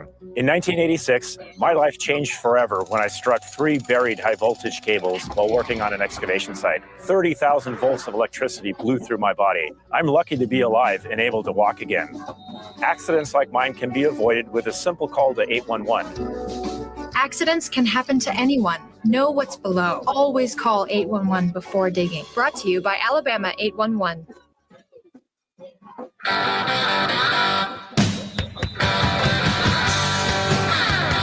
are back on the fourth quarter, and that's something I haven't seen in quite a while.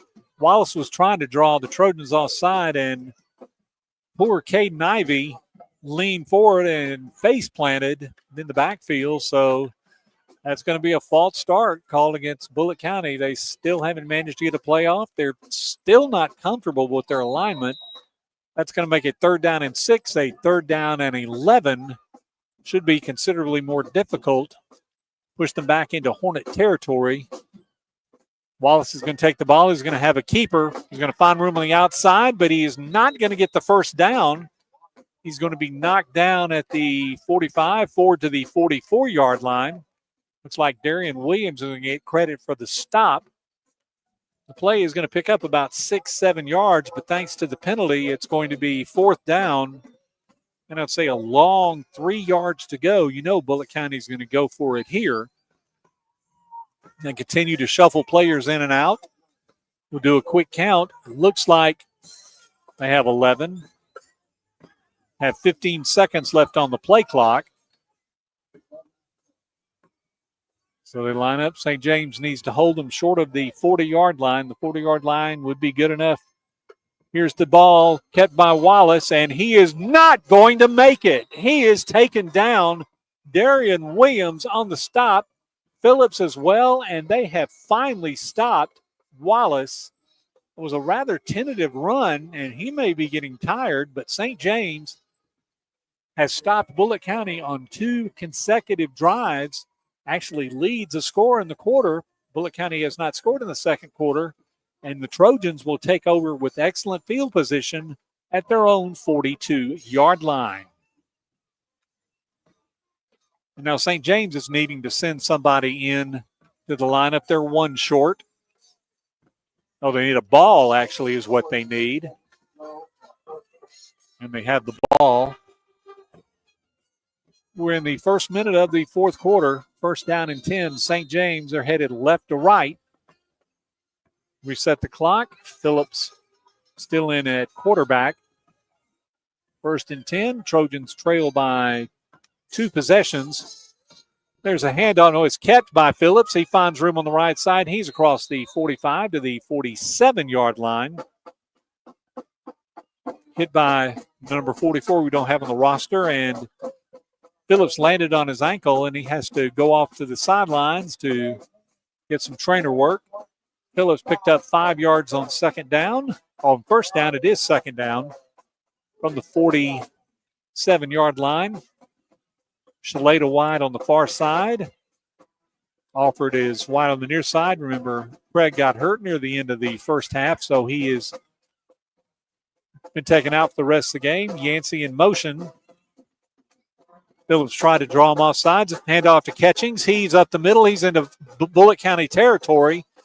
They still haven't got him down. He's got a first down inside the 45-yard line, and Luke Catchings is making some big plays on offense today. And the St. James sidelines and the crowd is really into it. And Bullitt County, all of a sudden, after their trouble on offense, is looking a little iffy, and we see a lot of Hornets with hands on hips. That's a good sign from the Trojan 43 to the Bullitt County 43. That's a 7-7, 14-yard gain for Catchings, who is probably the leading rusher in this game. First down and 10.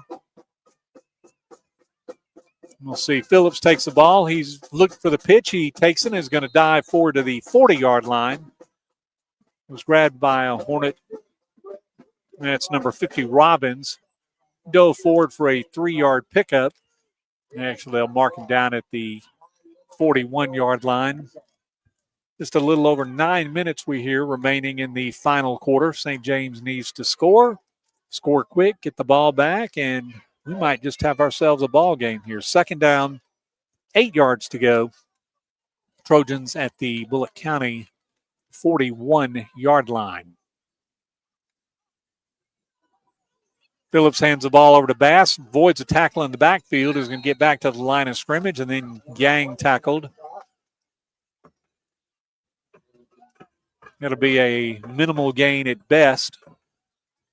That's the first time in quite a few plays that Bullitt County has had a presence at the line of scrimmage. It'll be marked for no gain. It will be third down, 8 yards to go. Big play coming up for St. James. Again, Bullitt County defense looks tired, so it might be time to try something. They've been very successful over the middle. Phillips looking to pass. There's only one linebacker over the middle. Now 2 back up after seeing the play. There's the snap. Phillips with the keeper is going to switch sides, and he is going to break a tackle and find room on the far sideline. He is stood up. It looks like he may be short of the first down, but not by terribly much. He's going to be marked at the 33-yard line.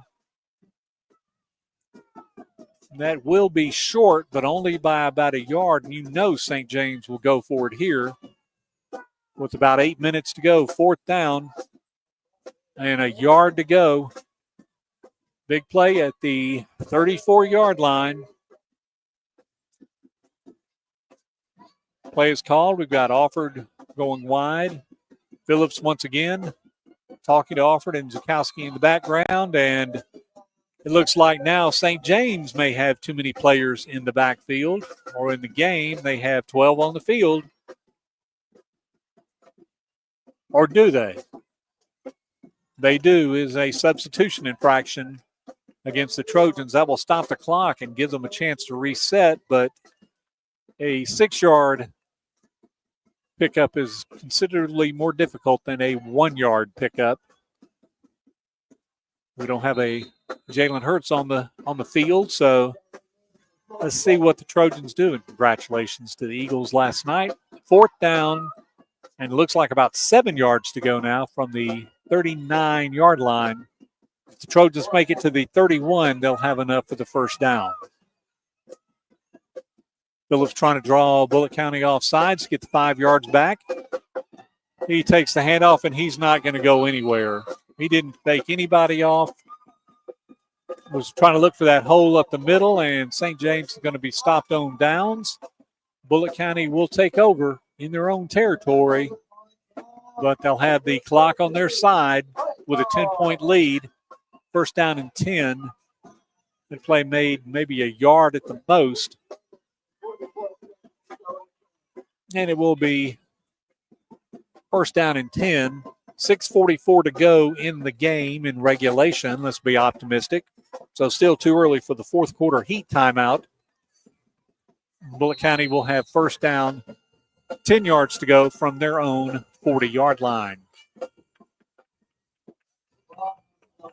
Wallace is deep, or is back in quarterback position. Ivy is there with him. A very conservative one wideout look for the Hornets, as you would think they would try to run the ball and exhaust clock, although, again, they seem to be short a player. There's 10 seconds left on the clock, and they're actually going to run the play with 10 players. Wallace is going to take the ball, and he's going to be taken down in the backfield. 10 was not good enough for 11 there. Zukowski, Hines, Phillips, Sellers, quite a few over there. And Wallace has got to be getting tired as he's probably run 30 plays tonight. Play loses 2 yards, but eats up valuable time, second down.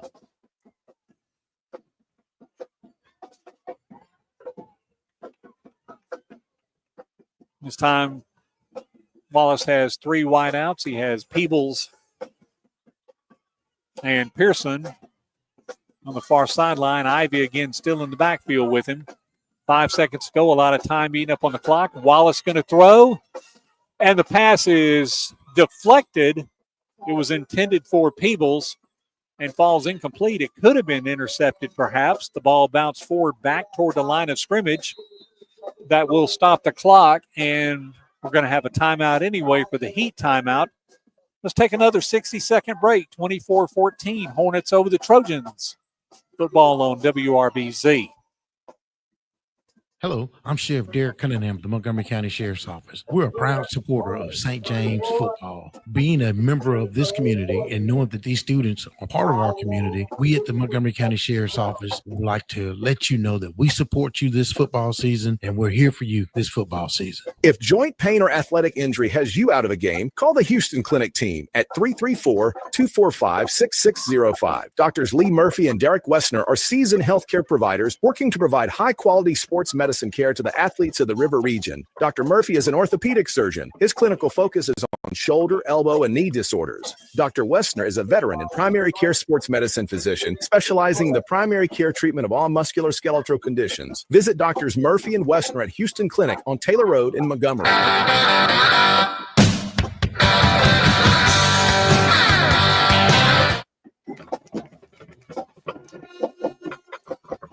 We are back after the fourth quarter Heat timeout. It's definitely cooled off a bit. We're probably down below 80 degrees, a bit of smoke in the air, but still a very well-lighted field, something we're not used to here at Bullitt County. After the incomplete pass, the clock is stopped. Third down, 12 minutes to go. Just a little less than 6 minutes to go. Another stop, and preferably another stop of clock, is just what the doctor ordered for St. James. Wallace making a call on the sidelines, takes the snap. The pass is behind the receiver, and it's going to go out of bounds. Are they going to call that an incomplete pass, or is it going to be a backwards pass? Nevertheless, it will stop the clock. It is called a forward pass, so it is incomplete, but no yardage gain. That could have been very dangerous. It was thrown hard enough where the ball would have rolled out of bounds, and St. James could not have picked the ball up and run 35 yards for a touchdown, unfortunately. But we'll see. It's fourth down. No time runs off the clock, and Wallace will be back in punt formation again. Offered is deep, and let's see if St. James will send the house. A quick snap. There's the punt, and it's going to go straight. It's going to the sideline, and it's going to bounce directly out of bounds at the 40-yard line. That's going to be a 20-yard punt at the most. 5:23 is the time we are given, so St. James down by 10 needs to score and score quick, but they have held Bullitt County, who scored on all 4 of their first half possessions, nowhere near the end zone in the second half. So some great defensive adjustments made. Let's just hope that the lead of 24-7 at the halftime was too big to overcome. First down and 10, right on the 40-yard stripe. Phillips gets his troops together. Hassel and Yancey are deep on the far side, offered on the near side. And before long, we know Phillips is going to have to start tossing the ball. Craig again is out of his uniform. And there's a snap. Flag on the play. Looks like a false start against St. James. which it will be. So that's a 5-yard penalty. Somebody jumped too soon. Looks like it may have been the wide receiver on the far side, Hassel, and he goes off the field. Shalata brings in the play, which will be from the Trojan 35-yard line, first down and 15.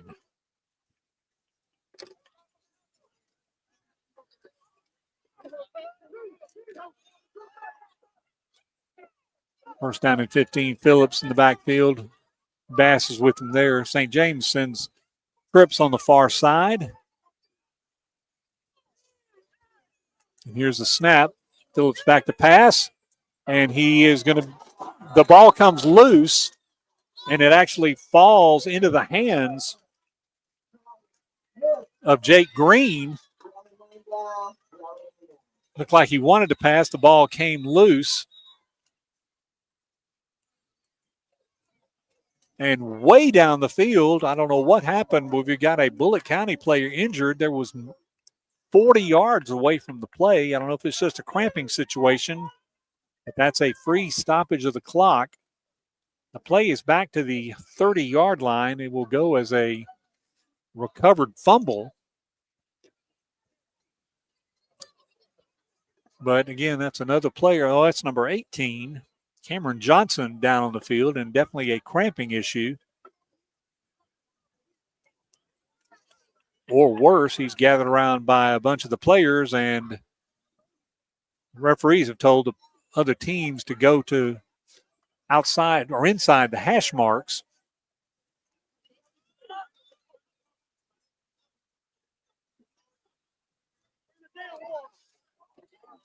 Johnson is being lifted to his feet, but that may be some kind of serious injury as he's being carried off the field. Can put absolutely no pressure on his right leg.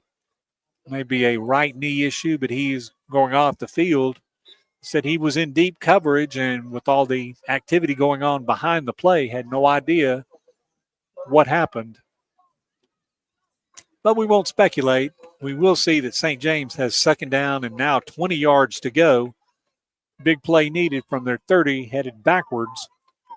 And time is running short, probably down below 5 minutes now. St. James has not used any timeouts. The clock will continue to run on the play.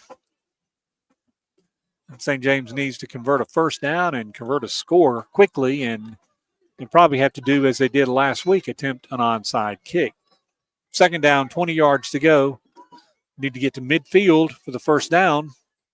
Ball is pitched, and the ball was pitched back to Alford, and he threw the ball, but it was quite frankly, a wounded duck. The closest person to the ball was Andrew Yancey, but the pass was 5 yards short, incomplete. Creative idea, but just the execution wasn't there. I don't think the pass was tipped. This doesn't look like it was a good pass at all. Third down. And again, 20 yards to go. And this late in the game, St. James is going to have no choice but to go for it on fourth down if that becomes necessary. 5 seconds left on the play clock, which has been working the whole night. Phillips gets the play off. He's going to have room. He's going to have room to run. He's going to get inside the 10-yard line. He's going to get out of bounds to stop the clock. It's going to be about a 13-yard gain, so he's going to gain more than half the yardage necessary to the 42, 43-yard line. That's going to leave fourth down, and I'd say probably 8 yards to go. Smart decision by Phillips. He had passed the line of scrimmage, and a throw, there were no open receivers, but a throw would have been an illegal forward pass. So we'll see what happens now. Fourth down, 8 yards to go. This is very likely the ball game, as Bullitt County would take over and probably run 2 to 3 minutes off the clock. Whistle blows. And again, we have an illegal substitution penalty against St. James.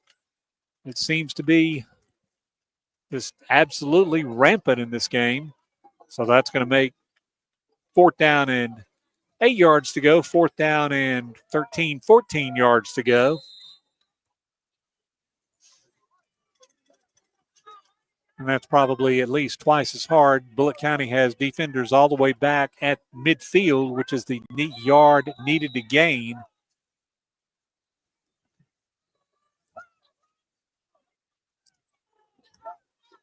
And the 25-second clock is stopped. The referees are trying to get it reset.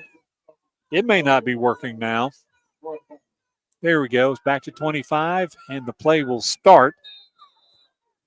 Since the last pass was incomplete, it's not a clock running play. 4th down, 13 to go. St. James needs to get to midfield. There's the pass, and the ball is overthrown, intended for Shalata.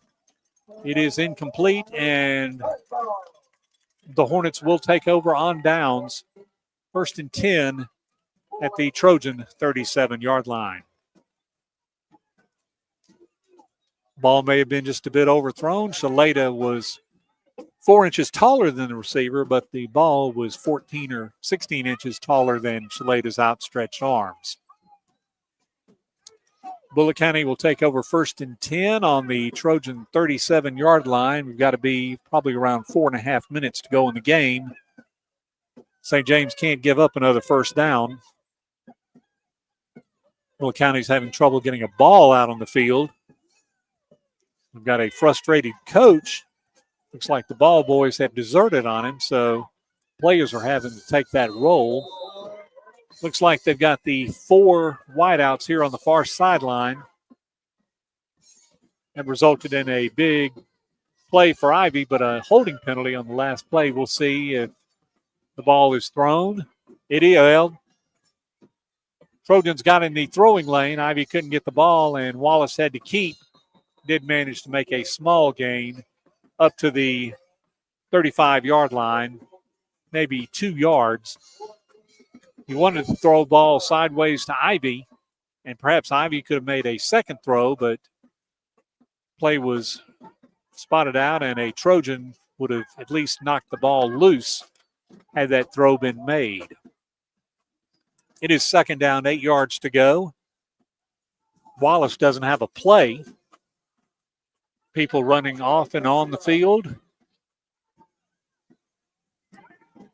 7 seconds to go. They have the right number on the field. There's the 4 runners again. We'll see if they try the same thing. Wallace keeps the ball, and he's going maybe another 2 yards. He runs into the sideline. Zukowski there again for the stop. 2-yard gain, maybe only a 1-yard gain. Knowles in on the stop as well. 3rd down, 7 yards to go for Bullitt County as the time is eating away. We're under 3.5 minutes now remaining in regulation. Bullitt County really in no hurry to get the playoff because they don't have a play to get off. Wallace getting something, and I have a feeling the 4 receivers is not going to be called upon here. And Bullitt County is having to call a timeout. Again, they didn't get the playoff quick enough. 2nd timeout. Let's take one more 30-second break. St. James is trailing Bullitt County 24-14. You're listening to Trojan Football on WRBZ.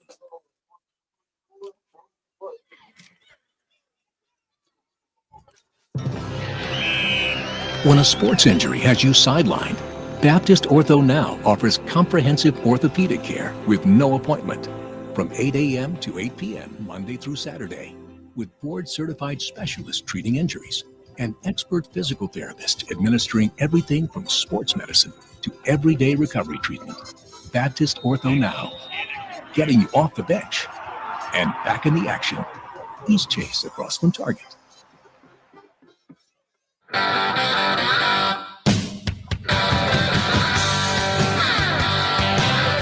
We are back. It is 3rd down, a long 7 yards to go for Bullitt County.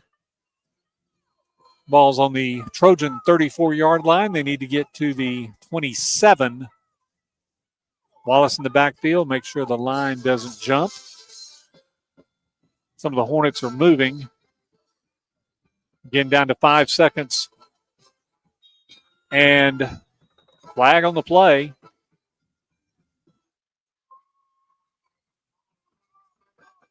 Bullitt County penalized 5 yards for illegal procedure. They were trying to draw St. James off sides.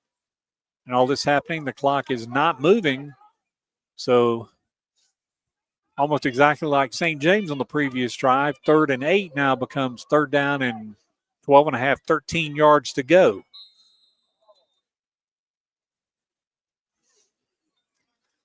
Wallace imploring his players to watch the ball and be still. 3rd down. Here's a snap. Wallace back to pass. He has a bit of pressure. The pass is deep, and the pass is caught for a touchdown. Pass is caught by Jaquez Pearson, and that's going to be a 42-yard touchdown pass completion. The big play finally worked for Bullitt County. There was good single coverage, but the pass was thrown well, a bit inside, and Pearson took the ball right at the G on the goal line and is going to make the score now. Bullitt County 30, St. James 14.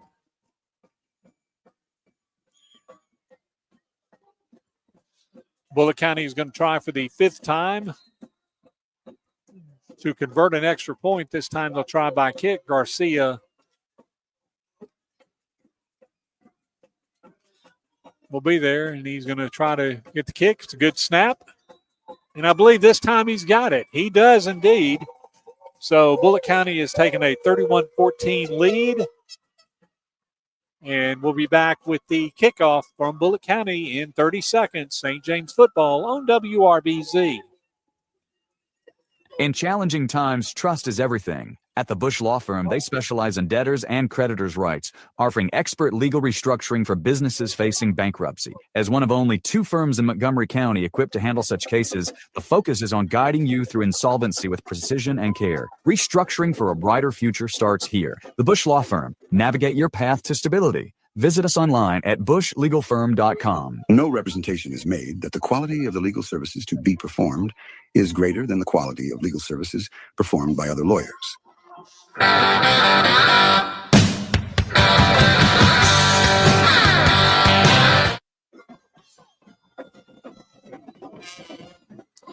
We are back.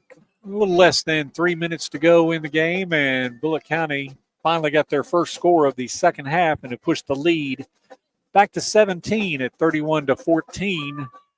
St. James in absolute desperation mode now. Garcia will be there for the kickoff, and looks like Alford deepest. It was a well-executed and well-timed pass for Wallace. Quite frankly, the first deep play that they've had for big success. They had the one play where the ball was caught on the knees.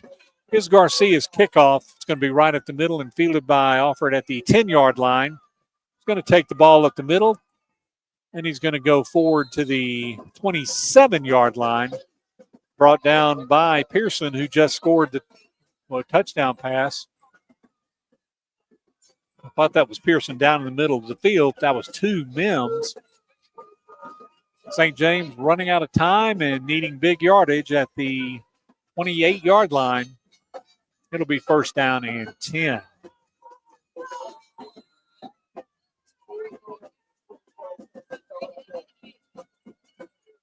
Coach Ware encouraging a player to come off the field, and looks like everything was okay. No substitution infraction was called, even though there were 12 men on the field. Phillips ready to throw the ball. Let's see if he has time. He does. He's going to throw the ball deep, and the ball is intended for Alford. It is incomplete. Coverage by the previously mentioned Pearson here at the 50-yard line. It is 2nd down, and again, the player who was cautioned for unsportsmanlike conduct earlier is getting a talking to by the referee. There may have been a little late contact, not late enough to necessitate a flag, but number 52, whom we fortunately don't have on the roster, is going to have a stern talking to, I feel sure, during film day for Bullitt County. Second down, 10 yards to go. St. James on the 28-yard line, needing scores and needing scores fast. Down around 2.5 minutes to go. I hear a whistle. I don't see a flag. Well, it's delay a game. Delay game, even though the clock appeared to have time left. So it's another 5 yards. We'll make it second down and 15. No extra time will be run off the clock because of the incomplete pass, but giving up yardage by penalties. And I hate to wonder what both teams, quite frankly, in this game have penalty-wise, and a lot of them are unnecessary. Snap goes to Phillips. It was a little off to his side, and he's going to be taken down inside the 20-yard line. Number 30, Jadarius Mack, would get credit for that sack. Ball at the 19-yard line. Third down and about 18, 19 yards to go. And St. James is trying to get a play out there. Could very likely be their last offensive possession if they don't convert a first down. Even if they do, got to be down around 2 minutes, maybe less in the game. Phillips is looking over his receivers. The ball is snapped low. He has to hand it off. Bass takes the ball, and he's going to gain a yard, maybe 2 at the most. And that's not going to help, and it will be fourth down. Really no benefit in St. James running a play here. They'll probably send the punt team in and throw up the white flag, which is a smart idea, as they don't want to give Bullitt County any reason to try and score again. Fourth down, 18 yards to go, as the happy Bullitt County fans are going to celebrate their second win in 20 tries against St. James. And the Trojans are going to go to 0-3 for the first time in many a season, with a tough one coming up next week in Handley. And once again, we're going to go 5 yards further back as St. James is having trouble getting players on the field, and we have a delay of game. I guess the 25-second clock player is having a good time tonight. I'd estimate that's the 10th delay of game penalty, although it always starts on 25. It's fourth down, and let's see if Hines can beat his school record 70-yard punt. He's kicking now from the 13-yard line, which is exactly where he kicked from last time, and got it all the way to the opponent's 17. He's got a kick. It's going to go well into the territory, but it's not going to bounce forward this time. It bounces straight up. It will be caught by Phillips at the 29-yard line. That's still a 21-37, 58-yard punt. Very, very respectable. I'll mark that down because that'll probably go in the top 10 of all time. But Bullitt County has the ball and less than a minute to go, and there's really no need for them to try to score again. St. James sending in some fresh bodies. Bullitt County just trying to find the right bodies to send in. And it looks like the Hornets are going to be off to one of their very rare 3-0 starts. We'll probably pick up some points in the polls and will be in first place in Class 4A Region 3 for the first time in a long time. Quick snap, and the ball is taken down by Wallace. That's a sort of negative play. 45 seconds and counting, so Bullitt County will have to run one more play. But they're in no hurry to, and the Hornets fans are leaving. They're happy, and as they should be, with a 3-0 record, and they look like they may be a playoff team this year, and they're going to be a threat to some of the better teams in the region. They manhandle St. James early and often, and with that quarterback Wallace, they're going to have no trouble running at will. Once again, the ball taken down by Wallace, and that will be the final play of the ball game. Your final score is going to be Bullitt County 31, St. James 14. Let's take a 2-minute break, and we'll do a quick wrap-up. Coming up next, 2-minute break. You're listening to St. James football on WRBZ. Has an accident cramped your style? At Montgomery Painted Body, we turn uh-oh into wow. Whether it's a tiny fender bender or total body repair, we'll have your ride looking stunning, maybe even better than before. When life throws a collision your way, count on us to smooth out the stress. We don't just fix cars. We treat every customer like family, because that's what the Turners are all about. From little fender benders to total body repair, visit Montgomery Painted Body, East Shirley Lane on the East Boulevard, or call 27-REC. At Montgomery Painted Body, your vehicle will be as good as new, maybe better. Zaxby's is more than just a humble chicken joint. It's a humble chicken joint with the best sauces in the world. See, at Zaxby's, you don't just get their famous hand-breaded chicken fingers, fried to golden perfection with that flavor you know and love.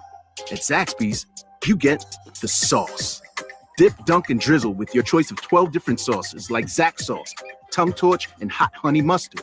So if you want a whole lot of sauce, you need to find yourself a Zaxby's. Who's got the sauce? Zaxby's.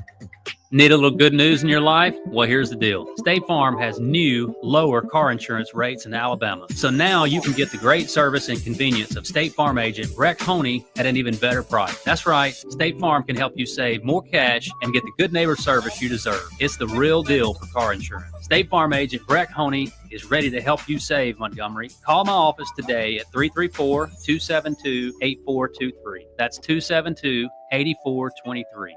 Like a good neighbor, State Farm is there. If you or your family is a landowner, here is an important thing to know from On Point Habitat Management. The best way to improve the aesthetics and wildlife habitat quality of your property is with a prescribed fire burn. On Point's goal is to never send the landowner a bill, but to use funding available from the Department of Agriculture to accomplish the goals for your property. Consultations are free. Applications for the funding is free. Reach out to them at onpointhabitat@gmail.com.